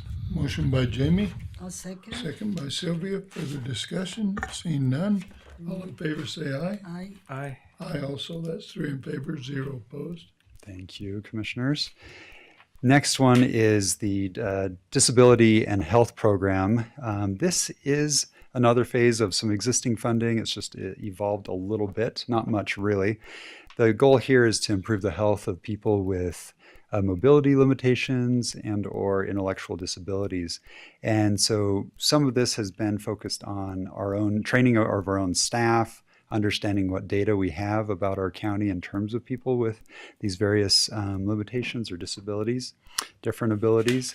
And then what we're trying to move forward into now is more of an action plan and what can we actually do about it. So that's the plan here. And this is $9,810, again, reimbursable, no required match from the county Do you have for a the motion next to year. approve this contract? I'll make a motion. Motion by Sylvia, A second. second by Jamie. Further discussion? Seeing none, all in favor say aye. Aye. Aye. Aye also, that's 3 in favor, 0 opposed. Thank you again, commissioners. The next one is more unique. Excuse me. We have had a challenge, personal challenge with our staff member over environmental health relating to medical leave. And so this is an effort to supplement his duties. And we've had, Mac has helped me post a request for proposals. And this is our one that's come up that looks like an opportunity to contract with Jones and DeMille engineering firm and to focus on the septic tank inspections, wastewater inspections, things like that. So we have a little bulleted list here of the key activities that they would be able to help us with. And this is one where we have an estimate. Right now is the prime time trying to finish up this season as far as septic tanks goes. And they have their hourly rates posted. The estimate over, say, the next few months is about $5,000. And we just have our local environmental health funds that would help pay for this. And yeah, any questions you have, since this one is a little more unique. Are this a new septic or an existing one? Both, right. Anyone that has a question about their septic tank, be it installing a new one, Okay. or maybe they're But trying it's to not find like- their old one. Yeah, it's not like an ordinance. It's basically something to provide service for people that have a septic tank in case they have. And this is helping us just fulfill existing environmental health laws around septic tanks, wastewater systems. Again, while our staff capacity is We low. had, if you remember right, in the last commission meeting, you had approved the contract with Right. Southeastern. Southeastern Utah, we were hoping would be able to continue this effort for us. However, they have a lot of projects, obviously, through Grand County and their whole region, and so they were like, "Hey, we don't have enough time to get to you." And so this is really kind of a stopgap measure as we sent out the RFP to solicit a longer term Yeah. company to do this. This was like, okay, Southeastern is telling us that they've had enough. We finalized their contract to pay them out, yet we needed somebody just in that gap. And Yeah. so Jones and DeMille, they may send in an RFP for continued use. This was just, we've had them, Jones and DeMille, under contract as kind of that engineer of resource for the county. We just went to them and, okay, can you help us out between this time? And so Yeah. we don't anticipate this to carry over too Right. long, but Yep. I've been considering the previous situation with Southeast, more of a short-term fix, moving into a little bit of a medium-term fix as we get ready to figure out what a long-term solution is. Yeah, So, thank you. if I might point out one error I made in the contract on page 112, it just says the year 2023 as an end. Really, it should be probably 2024, just in case we have through March as an estimate there. And I could, so that was just a Thank you. technical Do error we have a on my part. motion to approve this contract? Motion. Motion by Jamie, A second. second by Sylvia. Further discussion? Seeing none, all in favor say aye. Aye. Aye also, that's 3 in favor, 0 opposed. All right. Okay, Thank you thanks, all. Brent. Commissioners, have a good Appreciate day. it. Happy Thanksgiving to you all. Okay, Sylvia, you're the next one. Okay. Okay. do you want me to go over this one real fast? Can I help you out? Do you want me to go over this one real fast? I can. I'll say something and then you can add. to Okay. it. Yeah. Anyway, this I'm trying to read what it's a consideration of approval of a resolution supporting the creation of a Utah Inland Port Authority project area in San Juan County. And I want to give a little background on this. You know, as commissioners, we travel a lot. We go to different meetings and different things. And sometimes probably people wonder maybe we're gone too much, but you know, in going into those meetings and conference and training, we build a network. Also, we have assignments in different boards, and one of the assignments I have is in the 7 Infrastructure Coalition, 7 County Infrastructure Coalition, and it's there's lots of amazing things happen in the with all the commissioners that are there, and it's a very you talk of millions and billions in that one, not thousands of dollars. Anyway, and through that, I had the opportunity to be introduced to a guy like Tandred, and he is a vice president of an organization called Utah Advanced Materials Manufacture Initiative. And basically it's known by the name UNAMI. So I was introduced to him by Zoom meeting one day, and he wanted to come and visit San Juan County, and I just facilitated the meeting. I wasn't sure what he was bringing, and I try not to be a mediator of ideas. I just want to be a facilitator. And so he came to San Juan County, and I think he learned a lot about county, working with 2 governments and things like that. But while he was here, we had some meeting. I invited different people from not only the community, the college, mayors, industries, and chapter representation from the Navajo part of San Juan County. And it was a very good meeting to have everybody at the table together, and lots of people expressed how of an opportunity that was to sit down and talk about some of our needs and things like that. And so we kind of started, and there was a small grant there that everybody present there supported the one grant, and because of that, the college USU got a $12,000 grant to train students with certificates or just classes to be able to work in the area of science regarding advanced materials like rare earth materials and things like that. Anyway, so that was something good that came out of that. And in the process of talking some more, we now supporting an idea to work with Utah Inland Port Authority. And that's something I had to kind of learn. And I learned at first, in the middle of the state of Utah, they're creating a port that had to do with agriculture. Everything in this area is just one area, a big area that creating where you can bring a cattle, a beef there, and it comes out of there ready to go put in the shelf. And everything is done there, and there's multiple kinds of business opportunity there. And there's something that's kind of happening, I think, right now. That was part of the legislature last year. And this, what they're trying to do, this what we're supporting is basically, it's kind of like a partnership too, not only from the Utah Inland Authority, but also it's a partnership with other entity like we have. And what part of this, they're gonna do a study.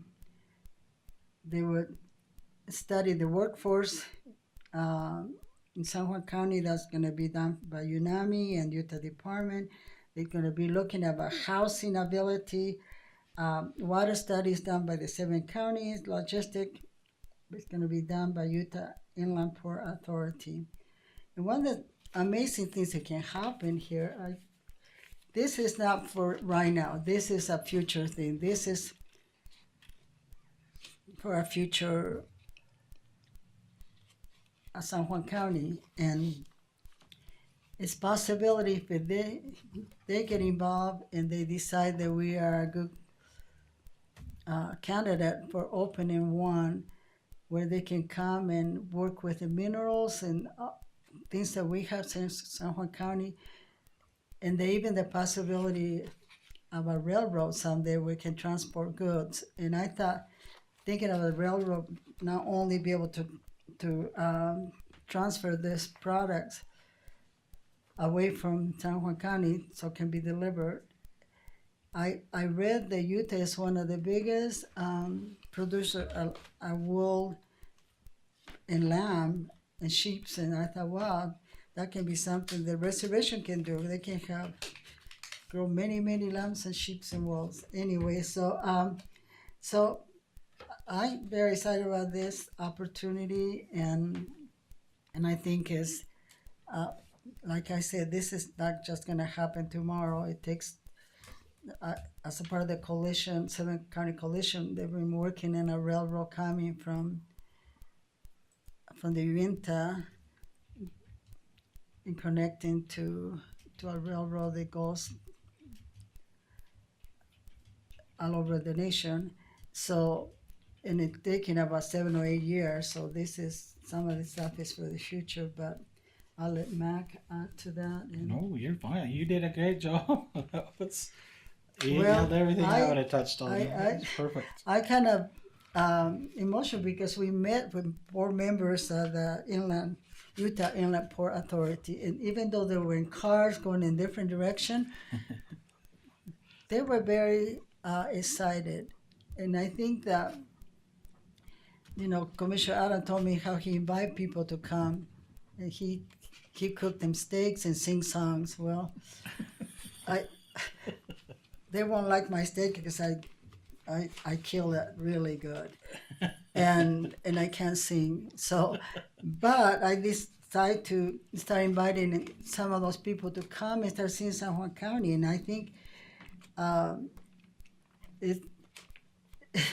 I think people are getting interest in San Juan County. In fact, when I went to a meeting, I was solo this time.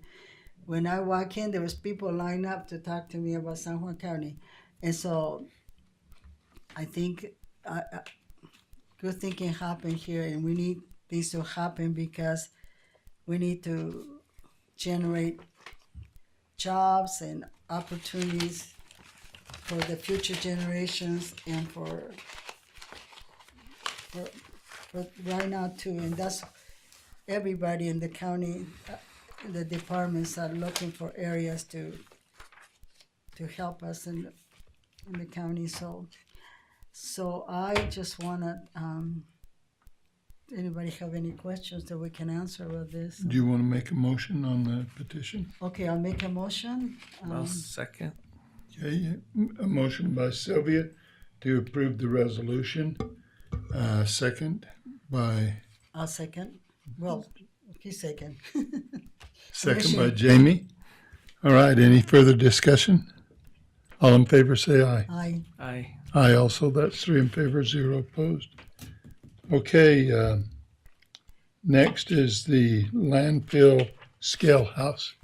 Do you have that, or Mac? I do. This Okay. one is the. That looks really nice. It's- All those plants looks, Is it already under construction? No. So first you have to go through the process. So Okay. we did issue a bid notice in the paper, and we had three companies respond to that bid. Good. We went through and evaluated them last week. What you have is the most responsive bid from that evaluation. And so before you today is just the consideration and approval of the notice of award and intent to negotiate a contract with Davis Construction Solutions for the Scale House project. They're ready to go at any time. Okay, And so perfect. they're a local company? they are a local company. Is here. that a new company? He used to work for the school district, Yeah. and so yeah, that's Well, definitely all Good. we really had is 3 companies that were all local that Well, I'm proposed to us, and so undecided for you The guys. reason I came is because it's considerable different money than we originally agreed upon. Yeah, we'll worry about the funding mechanism later, but Okay, where we wanted to go local, get her going, the huh? price is that, and then he's ready to go. We've already done some geotechnical. We've had Sam go down there and look at the property Okay. with I the like the septic plans. system. They look really good. I was They do. helping with a marathon. They're close to where you are. And I called Mac. I said, do we have, I didn't think it's getting cold here. Anyway, and she said they were in the process of selecting somebody. So I'm glad that, So this is the first step. It enters into kind of this protest period after we authorize this today and approve that. Then the next commission meeting, we will bring the contract to Okay. you for actual construction. But the individual, once he gets the notice of award and we pass that protest period, we can pretty much turn him loose and Good. predate the contract to where he's at. Sam has already reached out to him. did and you let him have know. a starting time? Are you going to be Yeah, he able to? wanted to start yesterday. Yeah, No, I know. The opening page of his bid was he had 22nd. a window where he needed to get started if he was gonna do it. Oh, good. So Okay, do we have a motion to approve? I'll make a motion. Motion by Sylvia, Second. second by Jamie. All in favor? Aye. I also, that's 3 in favor, 0 opposed. Thank you. And so we'll be, We're going to lose our audience. can we accelerate this in any way, Mac?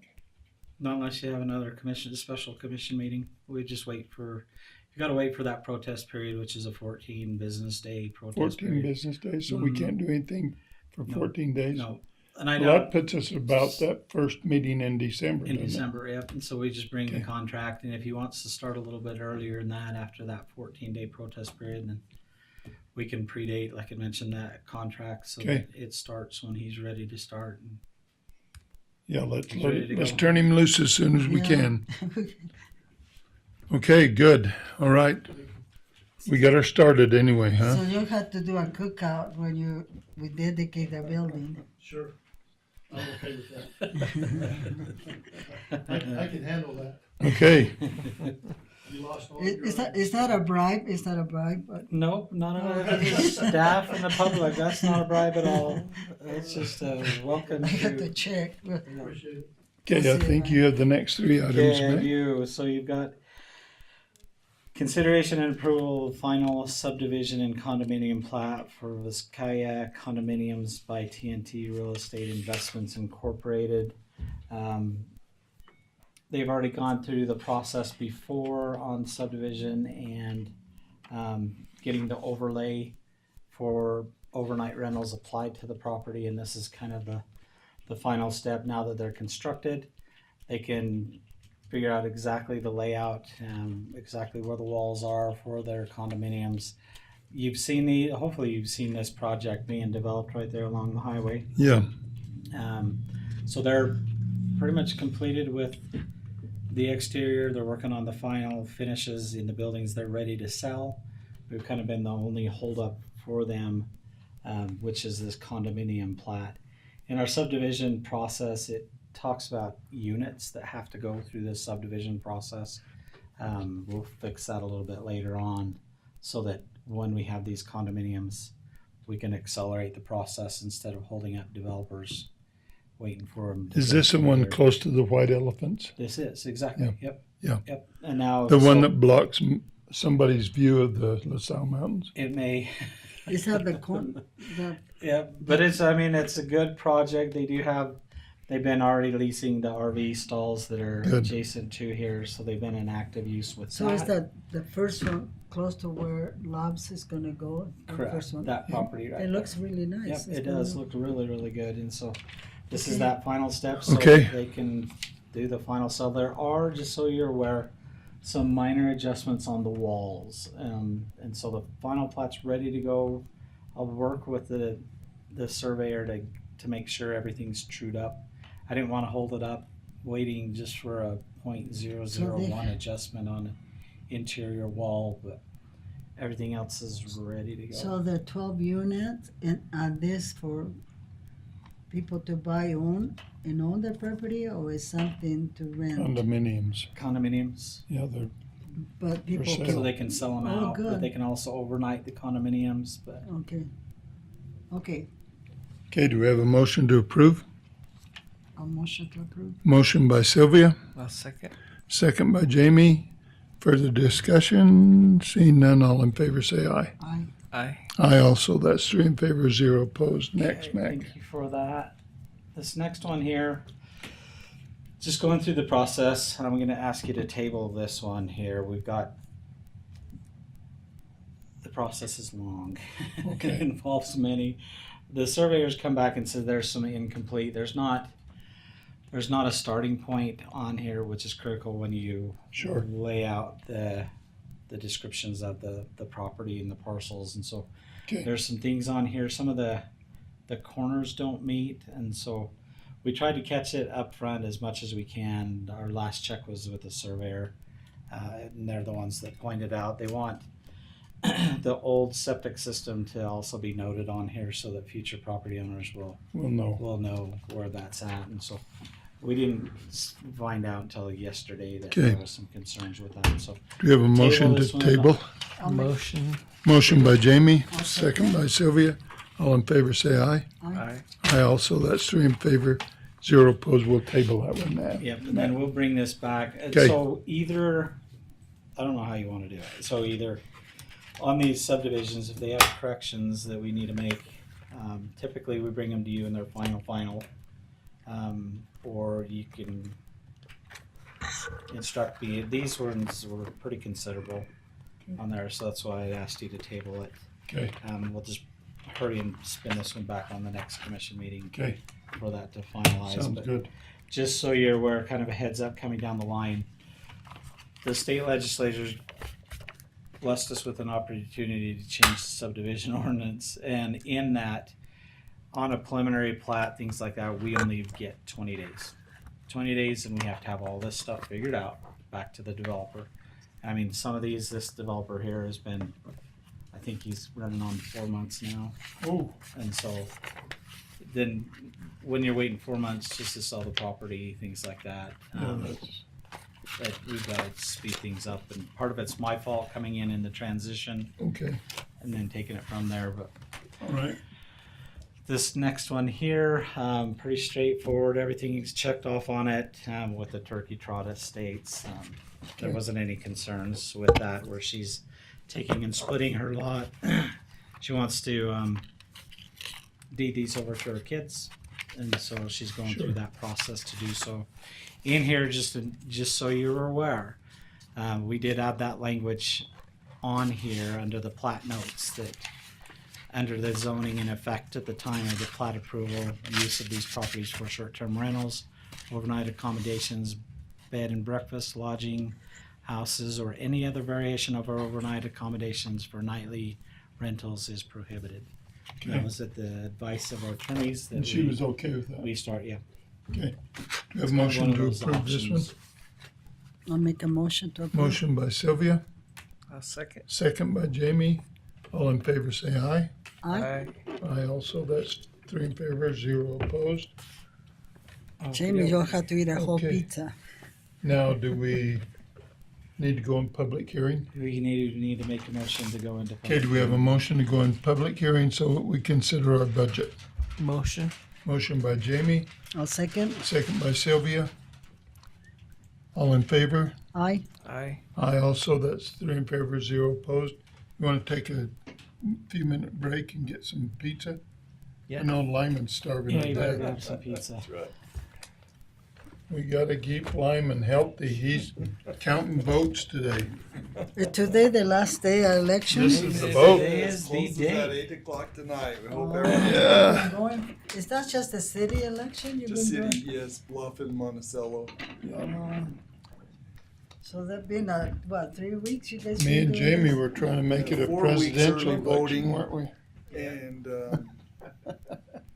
That's a long time, isn't it? Yeah, it I is. like the old days when we used to go and see all our neighbors and go Rose vote got on the some same food, day. And it was such a fun thing to get to talk to everybody there. Cheese. Or maybe it's a different society. Yeah. Well, it's done. I mean, I was trying to figure out how to explain these things, you know. And we still have the one. So once grab your pizza, and then we'll come back and. Yeah, go no, over- I know we had the budget one. Yeah. Well, You did a that's, good job. what? You did a good job. Yeah, I will go. Should turn the recorder off or just let it run? I'll let it run. Yeah. Did you mute us? Okay. Are you muted? Are you muted? It says unmute. I'm mute now, so we're good. Okay. I'm not sure. No, I hadn't changed it. The lobby's muted. Okay. Yep, we're good. We're fine. Do you want me to unmute it so you can hear it out there? Sylvia, there's only 4 pizzas. Oh, man. I couldn't tell how long Mark was going to go on his team. So when that horn went off, they were still presenting. I'm like, oh no, we better get some lunch coming. Well, I probably asked too many questions, but I was just. No, you It did really, perfect. it really helped me understand People are going to be coming to you. how about the division why the water should be in Utah. Understand the rules. It makes it easier These are not hot, to too. not feel like Oaxaca. You know. Yeah. Hot, hot, hot.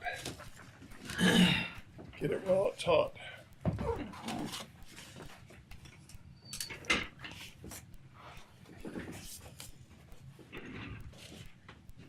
Well, I'm not gonna. I'm gonna follow them. You know how your wife tells you not to bring any paper home? I'm the one that take papers home, and I've been organizing my file, and Mm. I'm running out of room. I'm gonna have to make a house. Yeah, you are. I maybe can wallpaper my little There you greenhouse. I have this little greenhouse that my son-in-law built, Mm. and I'm having so much fun keeping them from freezing. Oh, well,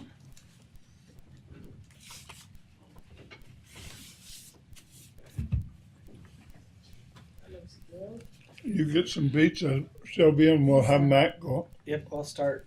Once you grab He'll your start pizza, while I'll we're eating. jump in. Okay, Okay? you can get started now, Tom. Okay.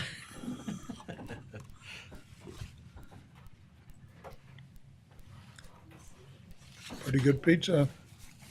Jamie? Very good.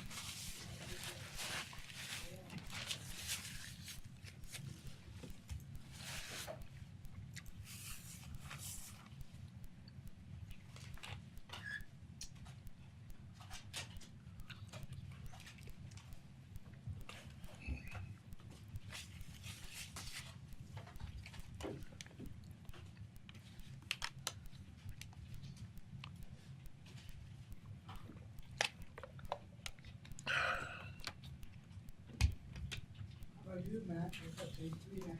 So.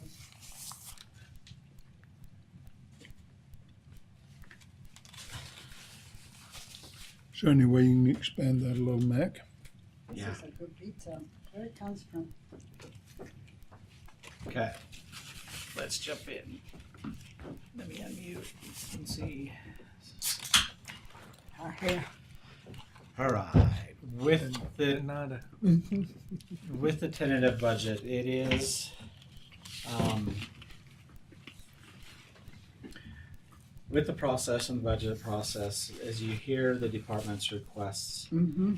and you take all that and you put it in for your tentative budget. And so today we're not asking for your approval. That tentative budget has to be introduced to the public. Mm-hmm. It's not a complete budget. Mm. And so it doesn't necessarily mean that your revenues have to equal your expenses. Okay. yet. Oftentimes, the departments, they'll come in and ask for everything for Santa. So they want this Christmas wish list. And then that's basically what we're presenting today. It's like we heard from the departments, we have all these requests. This doesn't now also anticipate any wage increases. So we kept where we were at last year on wage increases. But in December, when we come to you with the final budget ready for that, that's when we work on, okay, all of the finalization decisions are made in December. This is just the first glance for the public in case they have any comments, questions, or concerns with it. So Go ahead.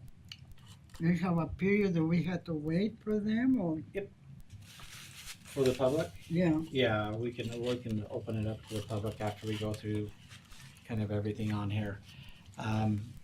In here, there's some touches that we've got to come in and we've got to go through and clean up some areas of 2023 budget. So you see on here the property taxes, the state Matt, can assessing you and expand collecting that at all so we on can actuals. see it a little better? Or? Yeah, okay. Okay, there you go. Those cougar eyes. My eyes are. See, you had that you pop. I've been watching too much University of Utah football.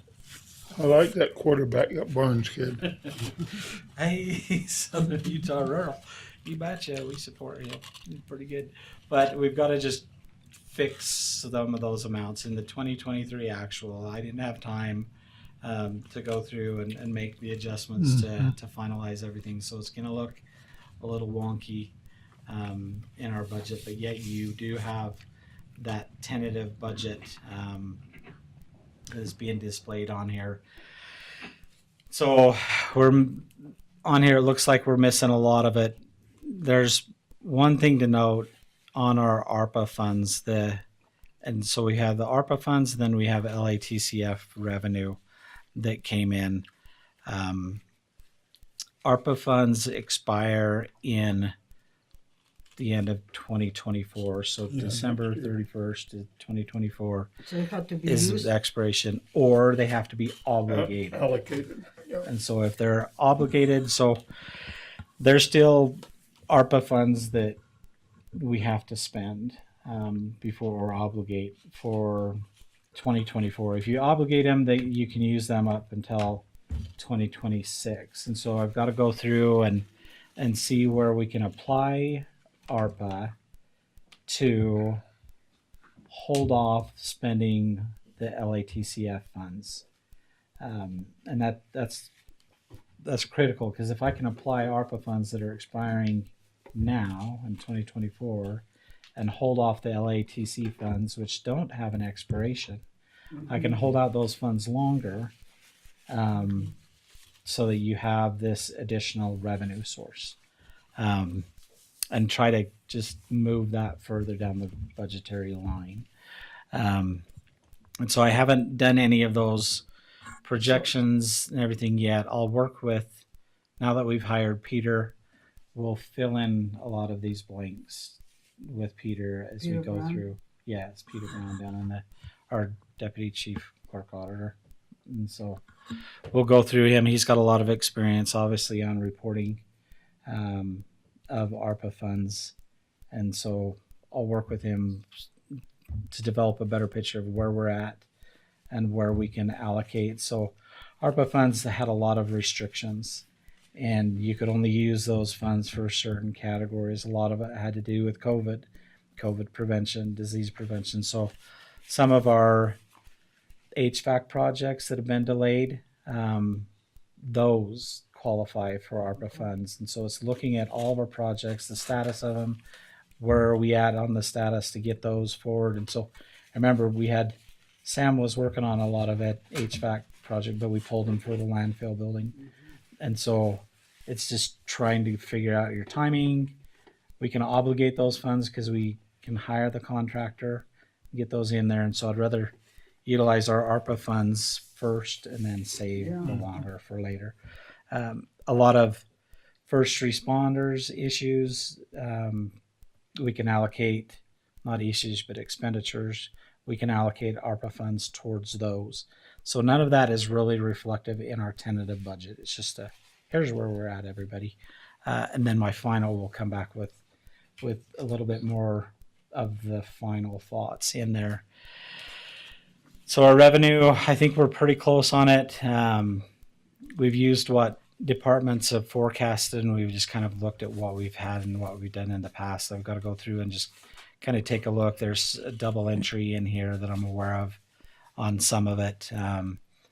Obviously, when we were looking at the B road allotment, that's increased. And last year, where we had the 4 million, by January we will receive the new legislative appropriation for B road money, and so we should be pretty close to, I think, doubling that amount. And so we've just got to work and fine tune some of these items that we're aware of. You think it'll be more than 4 million then? Yeah, that if 4 million, so we typically tend to average 4 million. So you've got 4,000,003. You think it'll double? You got four. then? Well, yeah, that went up Up to. to 8 million? Well, didn't it go up to? I think it went I up to think 8 it million. doubled, for yeah, I us, think you're right. And so we just got to make sure we have that Mm-hmm. correct amount in there. And so, and I think TJ would have those numbers by now, where they're Right. getting ready to allocate here in January those funds. And so we'll be better able to reflect that change Good. on there. The work for federal agencies, this is some of the road department projects that we do. Just need to fine tune that.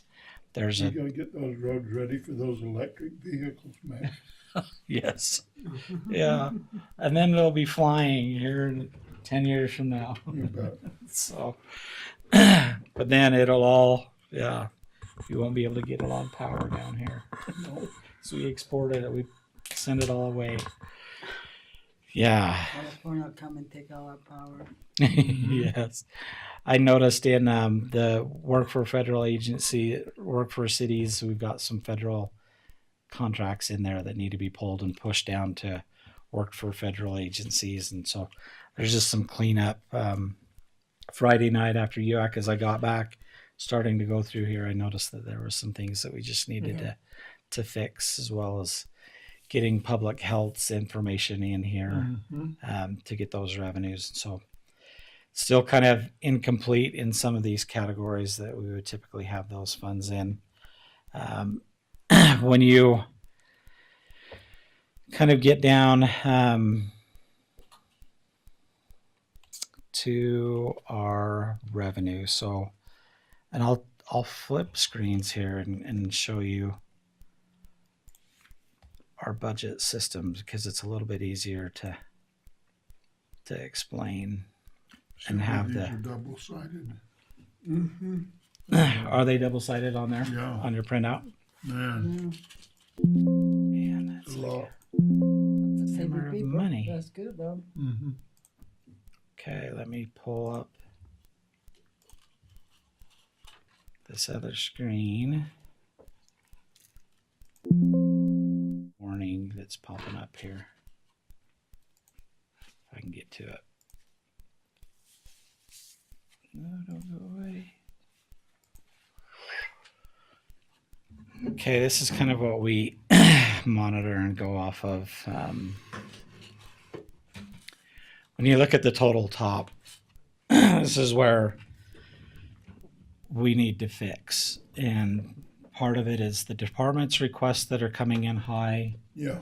and some of just the missing revenue. And so I've got to come and somewhere we're out $4,320,000.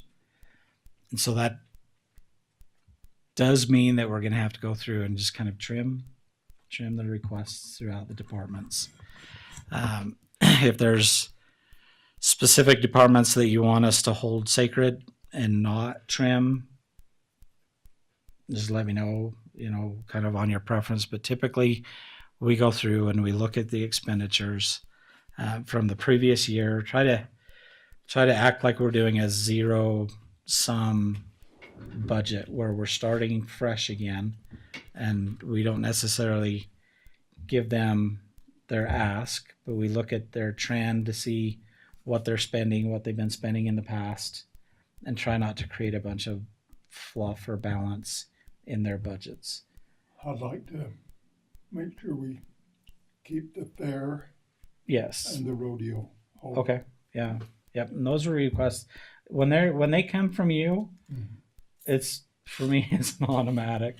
You know, if there's that direction and it comes from you, and that was those both came from you, is the fair, Oh, we have the fun. rodeo. I have a lead working on Jamie or Commissioner Harvey's thought on the Southern Fair, if possible down in Mexican Hat. We've just got to flush out some details on things, and so What about creating a place for the fair, Jimmy? yeah, that Southern Fair. The one that we lost because of the school being built in Bluff. When I went to the meeting at the state capitol, okay, are we live? Yeah, you're live, 100% live. We could talk about it later if you want. People can. Yeah, everything is live. You're on Facebook. You're on YouTube. Okay, no, I'll tell you something I learned there that about a possibility from.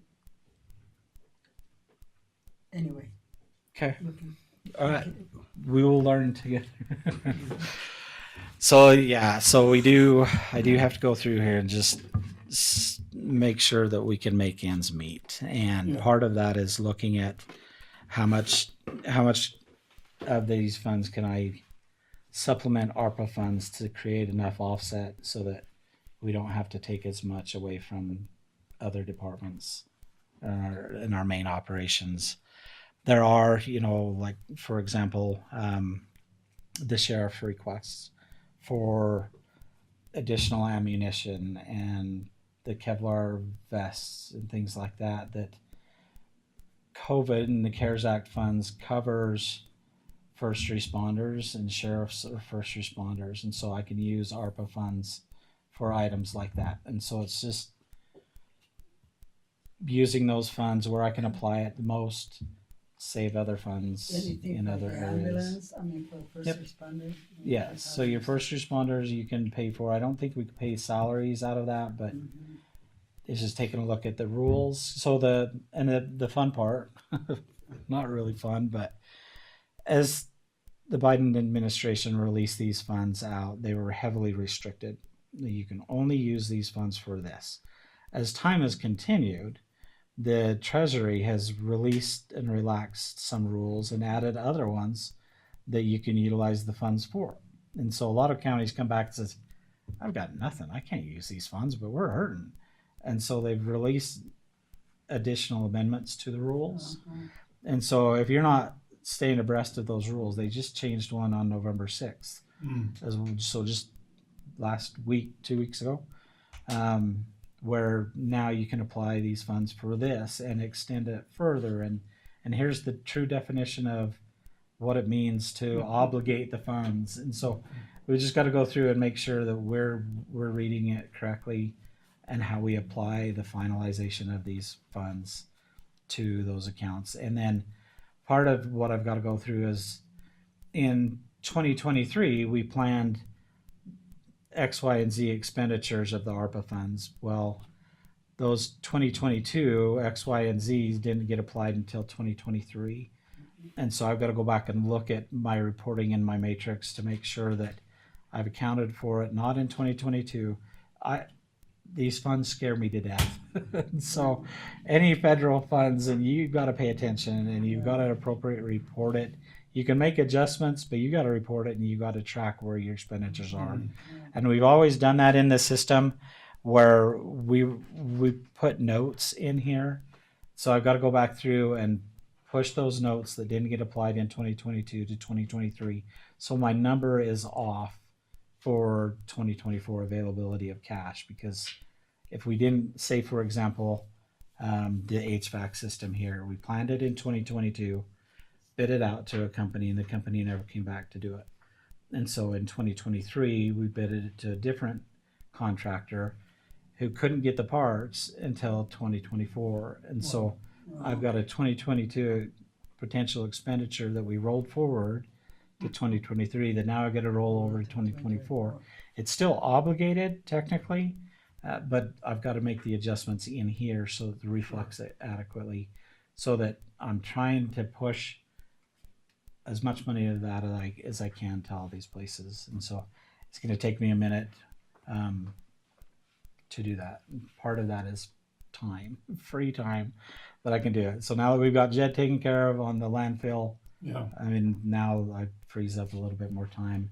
If I can hire the planning director, frees up a little bit more time because then I can take off that hat There you go. and go back to the budget and fine tune with staff. The elections for Lyman and his staff have been crazy with all of the things that we're obligated to track and the contracts with the cities. It's And that's something that we can use a phone for election because no, no, it has nothing to do with COVID. It's just standard operating business. And so unless, you know, some of the gadgets that we buy are COVID related and health disease prevention, without that being a caveat, you can't apply the can we ARPA sell funds. them masks? Yeah, so we have a lot of masks left over. We can Yeah, sell- but it's things like that. I just need to By come through yourself. and take a week and go through these numbers and really fine tune so that we know where we're at. That in case you're ever audited by the feds, I can show exactly where those ARPA funds went, where they were spent, how they were applied. A prime example was this year in the mid-year allocations. I came to you for the RV stalls and the housing assessment. Well, both of those qualify where you can use the ARPA funds for economic development studies, and you can use ARPA funds for infrastructure for sewer and water. Well, the RV structure, the RV pads were that, and so Can you push up? You know how Elaine has a grant that she distribute to businesses, whatever the fund. Can you add to that fund or not? hers, no, you can't transfer federal funds to wash it and put it somewhere else. You've No, I got just wonder if you can have different projects that you can allocate those funds to. kind of like, you know, how she's trying to, because lots of people lost money, you know, business closed, Mhm. and trying to open some new business. I wonder if that would qualify. Maybe not add to the grant, but maybe another. It would have to be Another- COVID related. You can push it to the public if we have, if we come out and we're struggling for the expenditures mid-year of 2024 and we can't obligate funds, then that's one of the things that I would suggest. I'm like, okay, where do we push these funds to? But until I can take a look and get you a better picture of what we need. Especially if it can be something that can generate more. You know what I mean? Sometimes we put things. I used to tell my kids, this stuff they're gonna end up in the city dump, or is this stuff long lasting? You know? Yes, exactly. Yep. So I'm not saying that those funds going to the city No, dump, but they- meaning there, you just use it. A And there's- revolving loan fund that you can loan it out and Yeah. the money comes back to you later on. Yeah, Things something- like that Uh-huh. you can Or utilize the even funds if, for. as a perpetual fund, maybe it can be that they replenish the money without being like a loan with interest, you know what I mean? Yes. Yep. Through a period of time where they Yep. can.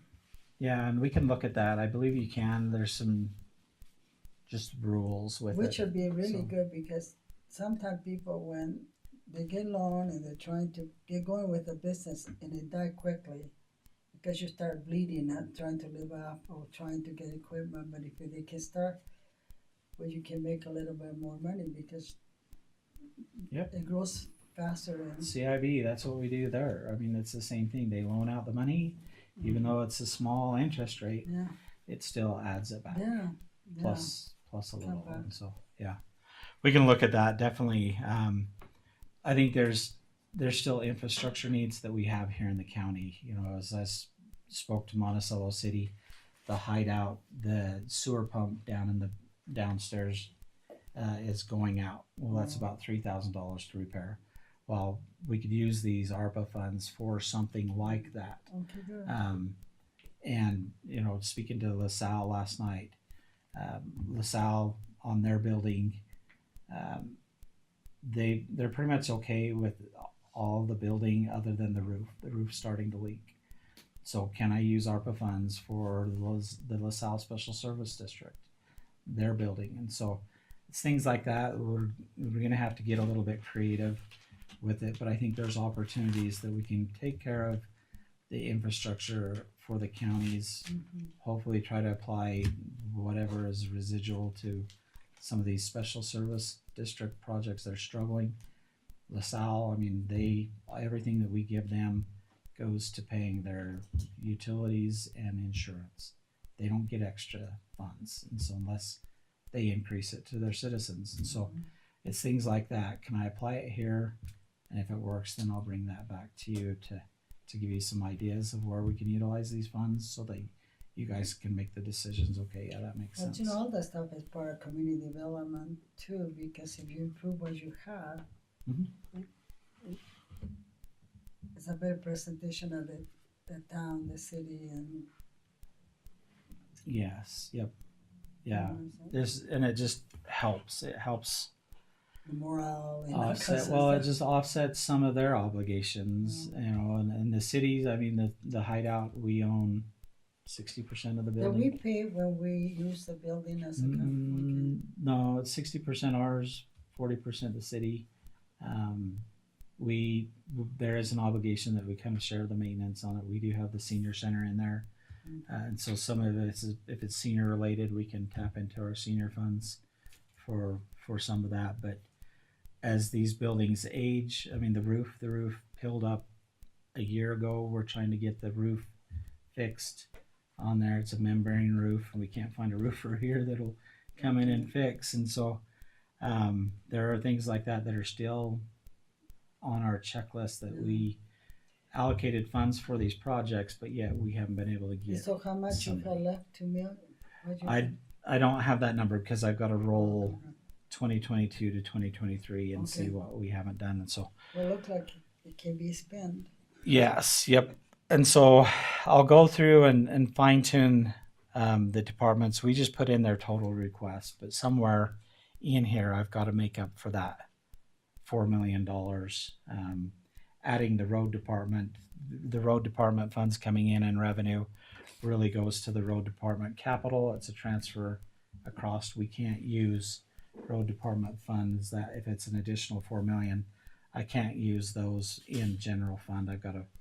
We've got to push it to the road B capital for specific for roads because of that tax. I think part of it is in just my tentative. I've stuck some money in kind of our project funds, only $200,000 for some of these excess projects that come about. You heard during the fairgrounds presentation is like we've got some leaking roofs and things like that. Well, can we apply some of those funds to that? Speaking to one contractor, local contractor here, I'm like, I submitted a request for qualifications for local contractors 2 years ago. And it was literally, we have money and send me your resume and let's talk. And nobody responded to that. But now speaking to one of these contractors that are local here, I'm like, where are you at? What is it looking like out there for you? And like, we're looking for projects. And so they're starting to see a slowdown in construction, which means he's like, yeah, if you got projects, let us know and we'll come take a look at them. Yeah, there's housing. I don't think there are many houses going out. No. And then, so they're looking for work. Like, I've got X, Y, and Z projects ready to go. Can you help? And they're like, oh yeah, we could help. So now things are slowing down. They're a little bit more available to us and can work us into the schedule. And so some of these and I was talking to him about the roof. I'm like, I've got that Monticello roof. And I've had a contractor come and give us a quote and then they went away. He's like, and he named the company. He knew exactly who they were. He's like, yeah, it happens to me all the time with them, but I have another subcontractor. I'm like, okay, let's talk. Because I've got the Cal Black roof that's a CARES Act fund, the $20,000 there that's sitting there just waiting. And that goes back to the FAA. They will not allow us to advance it forward and allocate it. So I have to have that project done this year. So it's little quirky things like that maybe we can get these locals to finish up for us this year. It's a good thing to boost our economy by doing this project right now, Yes, yep. So it's going to be busy next year on these. I've just got to set that in our budget so that we have that appropriately to spend and pull 2023s to 2024. So I apologize that we're so far off, but yet there's also missing projects that are in here that will Yep. be added expenditures. But I'll be able to true up some of those costs as we transfer those that have been set aside off of the books back on to the general fund. So they're sitting in a restricted account, bring them out of restricted into our general fund and apply those there. As well as we got the SRS allocation that came through that we didn't spend last year, that we'll be able to allocate those, to whether it's senior centers and public health obligations where we have both of those requesting funds that have to be matched from general funds. And so we'll be able to true up those a little bit more on here. But so What is our SRS? It's about 2 million, isn't it? no, so the SRS up at the top here. Jamie went and got us a bunch. Wow. So you've got, Did you bump the beak? so SRS right here is 55. 55,000? Mm-hmm. So we've been 52, 63, 55. Oh, I thought it was millions. No, it's not a lot. A lot of our, because with SRS we elect to go to the Forest Service, and we take a small percentage of it. The majority goes to the Forest Service. Now I've talked to them about projects as well, because for the last 4 or 5 years they haven't created any projects yet. We send them money, and they haven't had an active board to look at projects. So they've committed to getting that reestablished so that we can get some projects. Abajo Peak, we need a gate up there. It's on Forest Service. We get hunters, people that going up to the towers. They can go right in, climb the towers, climb up on the platforms. So we need to really get a gate up there. It won't prevent people from jumping the gate, but yes, it will still It's good stop if the there are people vehicles, because like you can you. drive right up in there, right up to the towers, and that's our Keeps the honest people honest. yeah. Yes, yeah, yep. And so there's things like that we've just got to go through and fix. I think we just lost Zoom, and so let's see. Anything else that I can touch on? We'll go through on our other accounts as well, just to make sure that we're truing those up. So every account pretty much looks the same. I've got in here our jail remodel for the CIB project in the MBA fund. That's our municipal building fund. That's where you take the money, receive it in, and then spend it out of that municipal fund. So I have that allocated there. That one's a pretty easy one. The health fund, we still got to go through and just make some fixes. When we have carryover, so we haven't finished out the year. So in a normal budget where everything's accounted for, you won't have as much debt in here. Or if there is a lot of debt, then somehow we've got to chew those up at the end of the year. So there's 2 budgets in December that we approve. You approve the final 2023, and then you also approve the 2024. And so we've got some work on here to get. You can't end a budget in a negative amount. And so there's things that are missing in here. Maybe it's revenue that hasn't been collected yet, but the expenditures have been there. And so we've got some fine tuning. If you look at the mid-year budget adjustments, we haven't put those in here, and we made some of those in these funds. Also, if you notice, the taxes haven't been placed in the actual column. So I've got to come through and add the tax to those, and that will reduce that deficit so we can end up at a 0 on there. And then if there's any carryover, that's usually when you'll see me down below carry those funds over to the top and have that trickle back down into this next year's budget. And so there's just that fine tuning of all these funds. They kind of all look the same. So when did we get up? When do we get to approve the budget in the second? December, in the second, right second before December, Christmas. Yep. Emergency medical services, we're still stuck right now with everything. We're looking at a $446,000 deficit. Now I can apply some of ARPA to them, but if I can't use it for salaries, then we're going to be hurting again. You'll be having to take general fund and allocate it into a nine. I know I tried to resolve this by June, but it has been busy on my plate and I haven't been able to finalize this. I tasked it to staff and we haven't gotten very far with things. And so we need to set up meetings with the mayors. That was what I tasked staff to do, and we're still working on that request. And so if we can speak with the mayors, get a little bit more of an idea of where we can go with EMS. Speaking to former Commissioner Darren Bushman, he's like, you've been telling people wrong. There's some opportunities that the county can have on there. And so kind of with his guidance, he's like, yeah, talk to me, let me help you guys out. And so he's been pretty informative. He sat with Commissioner Adams and I kind of discussed some of those items on there. That's And good. so we'll be able to fix some of that.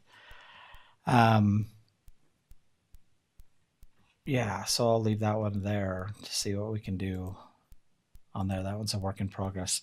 We do have the RDA that's active. This one, we transfer funds from general fund into the RDA now that he's collecting. We did make the payment this year to Jared Barrett down in Bluff for that project. That's our only active RDA.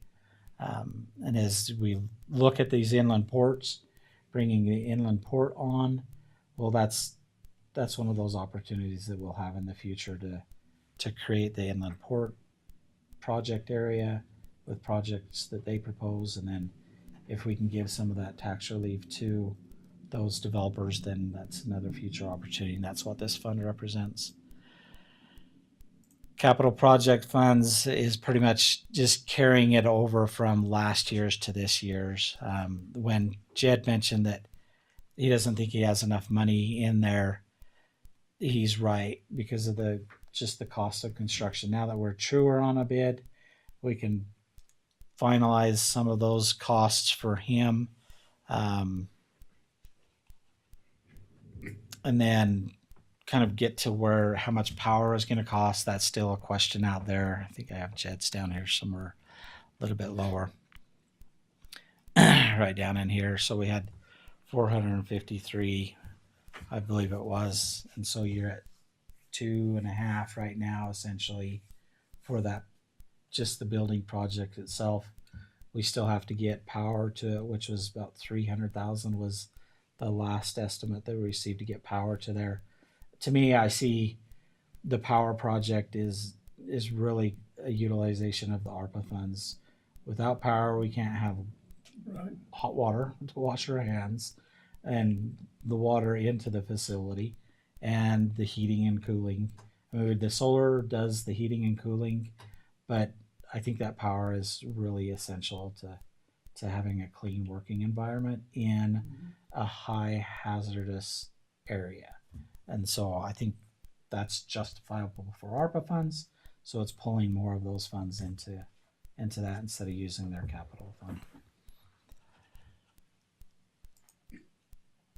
Road capital, they do a really good job of just managing this fund and making sure that the projects are well funded. And so there's typically a crossover between their long-term capital fund account to the road projects that they have that are existing throughout the county.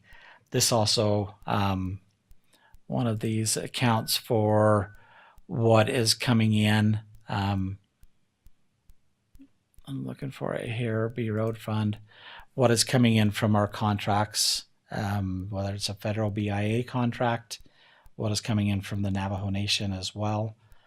You see right here, the Navajo Nation is yet to pay for $1,000. Maybe they're holding out because we haven't paid the Navajo settlement agreement either. And so we need to issue those funds for 2023 and still budget for them in 2024. But yet we haven't collected all the revenue for this year, but they're looking pretty close to already the balanced budget if we can get the funds. So far, we're missing $2 million of revenue that they had originally anticipated from the Forest Service contracts. Haven't been all finalized. The B road allotment, this comes in through incrementally throughout the year, and so they just haven't received their final allotment of funds. They don't give it to us all at once, and so when those come in, the treasurer's office makes those changes on there. And so BIA maintenance, they paid a portion.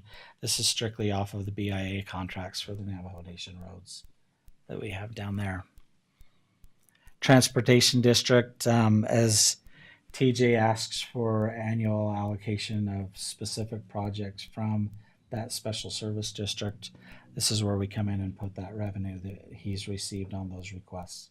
He makes it a point every year, and I believe it's in kind of the transportation district's rules that county takes priority on some of these projects, and then in addition to the cities. And so this was funds that were set aside out of the requirement from the state legislature to have a transportation district that can help cities and the counties out with special projects. And so DJ attends this meeting. I think you're on the board. Maybe not on this one. This is Kelly's. And so this is Kelly Pearson runs this for us. They do a really good job of trying to make sure that this annual money that comes into them gets allocated out. Cities approach this fund. So Bluff, Blanding, and Monticello with us kind of all can pull from that. So we've got some fine tuning there, not a lot, but really this year we've just got to end out strong on that one. Let me see what one. Landfill is an enterprise fund, and so what we do here is we try to project the waste collection fees, and then your recycling revenue is kind of what you see, and that's that program that you just approved to give a portion of this back as a bonus to the employees, so we can try to collect a little bit more revenue on the recycling side of it. And so you kind of see how much we've been collecting. It's gone down this year, which is kind of a concern for us. Is like, well, typically people don't throw away less in a year. It usually goes up. And so I think sometimes people are, because the economy, they're hanging on to the old stuff. Holding their dollars tight. Because, trying to make do with what you have. And I think they probably. Yeah. And we're about to bring Aneth online as well, as they're about completed on their transfer station down there. And so I'm hoping that once that comes online, we're hoping that we'll see an uptick in utilization in this area, just because the newness, but also the opportunity of being right there. And so hopefully we can get rid of the burn barrels, throwing trash in the creek, so we can push more into this area. And so,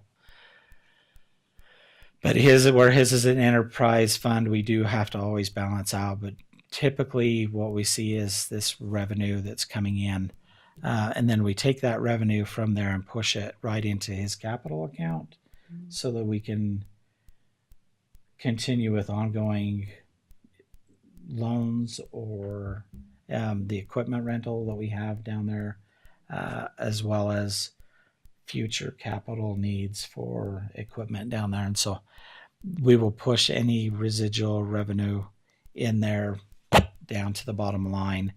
We've appropriated funds from here in the past to go to capital projects, but I think if we can utilize ARPA, we can hold off on taking more capital and keep them at the ARPA side. And so the operation expenses There in the bottom, going from up to 700,000, about $700,000 because new equipment that they just bought. Where are you looking at? I looking toward the bottom. The bottom, the 745. Yeah. So we've purchased some equipment out of here. We have the equipment rental, Yeah, that's and that's your new loader okay. that we're renting on there. So that's now you see those in here. And that's all the stuff is good because you have good equipment.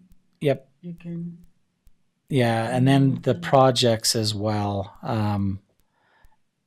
As we added the not the project, but the equipment purchases in here. So the equipment operation, that one, we had to repair the Caterpillar.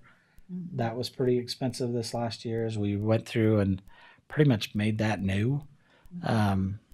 We've had to use more of that equipment operation fund and had to reallocate funds towards that to make that happen. And they're self-sufficient. I mean, that's what makes it. I mean, they make their own money, kind of. They make their own money, yep, and spend their own money. How many of those departments we have, they make their own money? One. Well, this is the only department that is an enterprise fund. Mm-hmm. Everything else is a tax that's coming in. Road department is the road tax. Public health has their tax, and then the grants and contracts that they do. Library's their own tax. Now let's go to library because that one was next in the L's.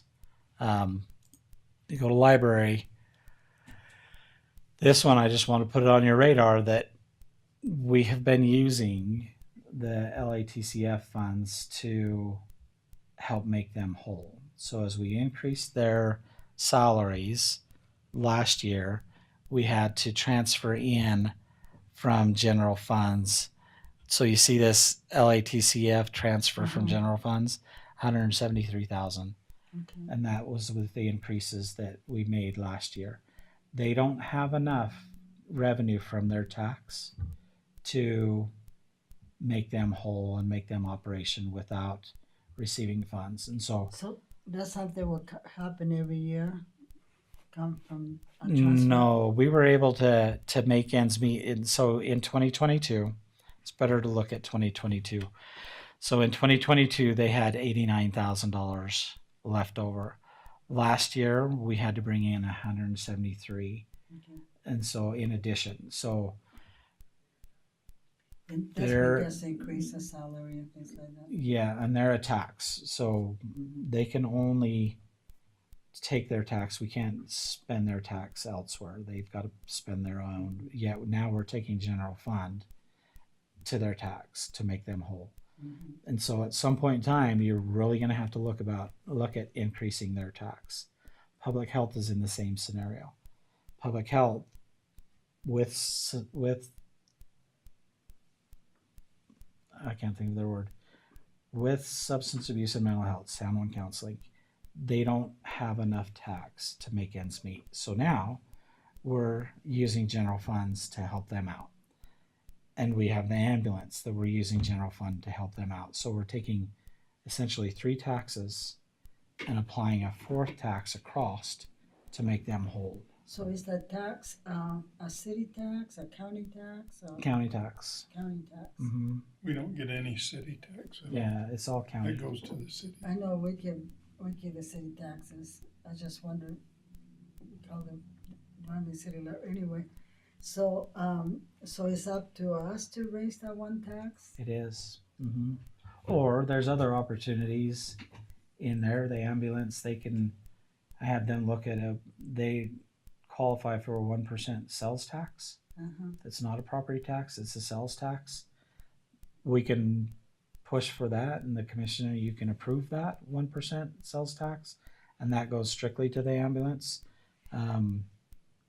But you've got to go back to the cities and have that discussion with them, Yeah. saying, we're going to apply this sales tax. Sales tax is harder because that's right on the citizens. That's like when they go Yeah. get bread. Now Yeah. it costs them $2.50 instead of $2.25, and so that's a direct impact to the citizens. And so Yeah. wanted to have that discussion with the cities, like, okay, what does this look like for you guys, and will you guys support this and champion this, or you can have the ambulance and it's yours. Yeah, I think that.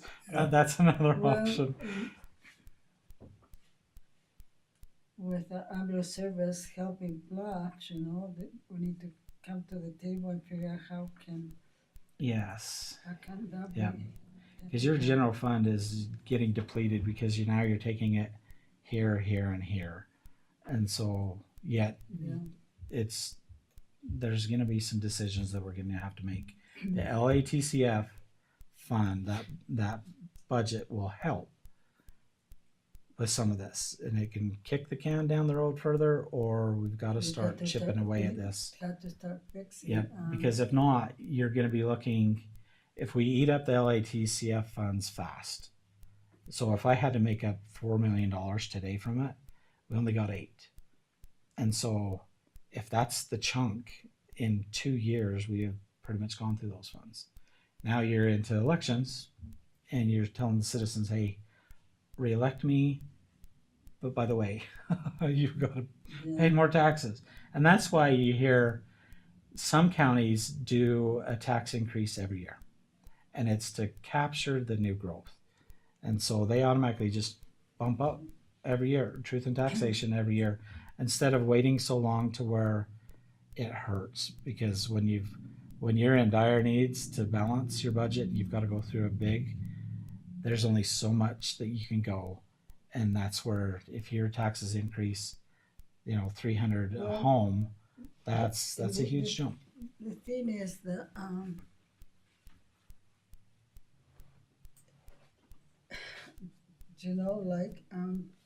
when I was there at the marathon, I happened to be with somebody that was following a lady that was walking with a broken leg.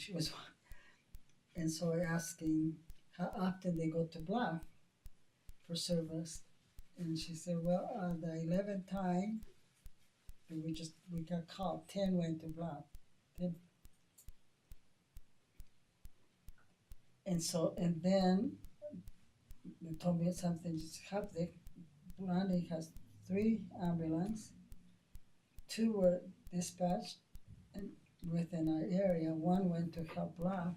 Mm-hmm. And something happened in our area, so they had to call Monticello to come and help. Yeah. And so trying to figure out how we can, figure out how, anyway, but I think you're right, we need to go talk to the, and I'll be willing to go with whoever needs to go. I don't have to say anything, but just a moral support, I can go and Yeah, I think Commissioner Adams had agreed to that as well. I just got to avoid the 2 because that will be the decision that you'll make. And so, I used to me and Jamie do that. But anyway, so. Yeah, that one. But yeah, I appreciate that. I've got to work on that. It's just, for me, time. It's just kind of gets. And so, yeah, there's a lot that we do. The flip side of that, and I want to throw it out there, is, or you cut services.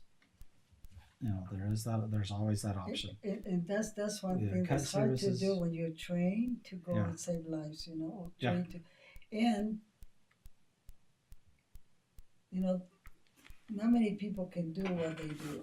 No, not at all. With the ambulance, that's a critical function. It's something that I think that the public will always support. Yeah.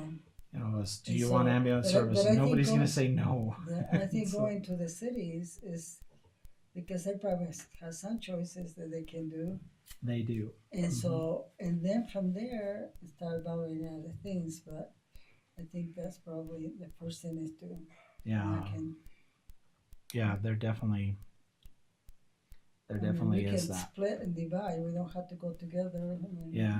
Okay. We'll look at it and see. I just Well, got to get them we have 3 cities set or up. 4. I guess. Just Monticello, Binding, and Bluff. Yeah, just as the 3. So. Yeah, but there's discussions that we've got to have with UNHS. Where are they at with their projections? Yeah, because they get called too. I mean, They're a part of our system. yeah. Absolutely. They help out in Bluff. They help in Montezuma Creek. Yeah, they're an integral role with us. Dove Creek next door. And our county is so vast, so It long, is. so big. That It's was- not like in Orem and Provo, they're next to each other, they can help. Yeah. And so, So a couple discussions that I've had is there's one that there's also fire.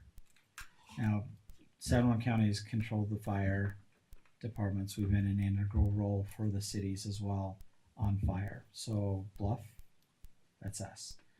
Landing, it's our equipment. We work with them with their volunteers. Monticello's the same. We have equipment in there. It's our equipment, and then through the interlocal agreements, we kind of agree to support and help. Some of the thought is, well, one of them that we have is it's the same thing we have in Spanish Valley is who's doing the fire inspections in these cities for Airbnb, overnight rentals, where they've got to have the extinguishers, smoke detectors, things like that. Well, I think the answer truly is nobody. Nobody's doing fire inspections here. And so part of the thought is, well, maybe we give everything to the cities. Get out of that game for them, and then reverse the contract where they respond to the county, the region, and then we give them funds every year. And so they're part of that thought is, push it to the cities. Bluff, they're considering doing a special service district. But special service districts are under the county. I'm like, if you're gonna do that, Bluff City allocated $25,000 for fire this last year, and they want to get the money, but the money would have to come to the county to get down to them. And so, to me, if they want to go special service district, to me at that point, you're like, similar to with what Moab Fire is going to be doing. Moab Fire is going to be coming and asking the county to create a special assessment area in the county to cover Spanish Valley. Right now, we pay $40,000 a year to them contracted service to cover that. And they're like, if we just create this special service area and add it to our area already, then we can collect directly from your citizens a special area assessment fee that goes to that, and we can get out of this $40,000 a year contract. But it's a direct. I mean, the citizens there wanted it. They, when we tried to do a volunteer fire department there and go and build a building, the citizens there didn't want that. They wanted Moab Fire to continue that because it would mess up their insurance. Well, with that caveat in mind, is okay, if they create this special service area, you will have to approve that, just like this other project area that you did today. You'll have to do the same thing with them, but those local citizens that are in that area will have to pay them for that, and then we can have that same thought for Monticello, Blanding, Bluff. It's like if you provide this in the area, then not only will you be able to change your insurance rates to save your citizens money, then with this area, then you can get that cost applied to you. And so it would help them. We just got time to get it to set up. And so, but there's opportunities like that to remove some of these out of ours and work with the cities. This is part of growing up. And, so- I guess maybe with the fire, maybe we should have a round table, invite all the mayors for that, and I don't know if we'll work Feed with the them lunch ambulance and- too, and just kind of how we do when we did get together with the counties and we start Mhm. thinking, okay, What can we do? what can we do? Yep. How can this be helped? And that way, there's no bad guys. We all decided together because it's never going to be perfect for everybody. Somebody may not like this or like that, but if we come to the table and we can figure out what's the best. Yeah. Yep. Maybe after we Gnashing and it. then New Year, beginning of New Year, maybe we can do that kind of invite the people to come and just Yeah. kind of Yeah. Okay. Something like that. But we've got to work on something in our budget. The library fund is one of them that we've got to start working to figure out. Mental health and substance abuse is just a transfer. I think that was pretty much everything. Tort liability fund is something that we receive a tax revenue from that goes in. This is also the fund that we use to transfer in to make up for the deficits that we've had in the past. So the deficits still exist. We still have to fund those deficits to recover previous lost deficit. And so that one's a messy one. my face is like my husband face when I to go through the budget, tell him all the F and this and this. He start going pale and pale. Yeah, you get like Are you depressed. sure we can make it work? It's like depressed. That's what me in this budget. I'm like 4 million down. I'm like, oh, that's a lot. And so, in here, you do have the tax stability fund. It doesn't. It's a restricted account, so it doesn't show the true amount sitting in the tax stability fund. All we show is here is the transfer of interest coming in, which is the revenue to you. That should be up this year. So Interest. we've completed our obligation. Now we're just living off of the interest. What is going to be considered at the state legislature this year is one of my requests. When I met with UAC in that committee, I'm like, to utilize these funds that are in the tax stability fund, it takes a vote of the public. So That's the 7.5 million, right? correct. And to get to that, you've got to go to the vote of the public, Right. and the public's got to authorize you to spend these funds. One of the requests that I made is like, okay, UAC, help us here, because if I've got an appeal that is from back in 2016 that now we've got to pay $3 million and the county doesn't have the money to make up for that in excess capital, it's like, can we go to the tax stability fund, utilize those funds from there, because that's what it's for, is to stabilize your tax when you have those off years and you can't make things meet. And so can we open this up to where we don't have to go to the public and have them vote on it, that we can utilize that just on these appeals that take so long to come to fruition. And so I'm hoping they'll put that on as a legislative bill. I don't know if it'll go too far, but it would be really nice just to use this as that. It's kind of, in a sense, it's that we've already spent the taxes on what we thought their value was. They appealed it and now we lost, so we've got to give back money. And so we utilize this funds to give it back and then replenish it again to meet the obligation. So that's kind of where we're at on everything. I will, like I said, go through and fine tune this if there's Anything we can do to help. yeah, totally. I cannot do If you can just give me like 25 hours in a day, I'll have an extra. But no, This past week I got to the minus. That's the first time I felt it. There were so many. so days I much in couldn't your sleep. head. I couldn't sleep, and now it's just like I was afraid I fall asleep here today, but I haven't yet. So Yeah, yeah. anyway, well, thank you. So Okay, that's. do we have a motion to come out of public hearing? Oh, wait a minute. There's nobody online. Okay, so we don't need to Nobody here. have a motion to come out of public hearing. I'll make a motion. Okay, do we have a second?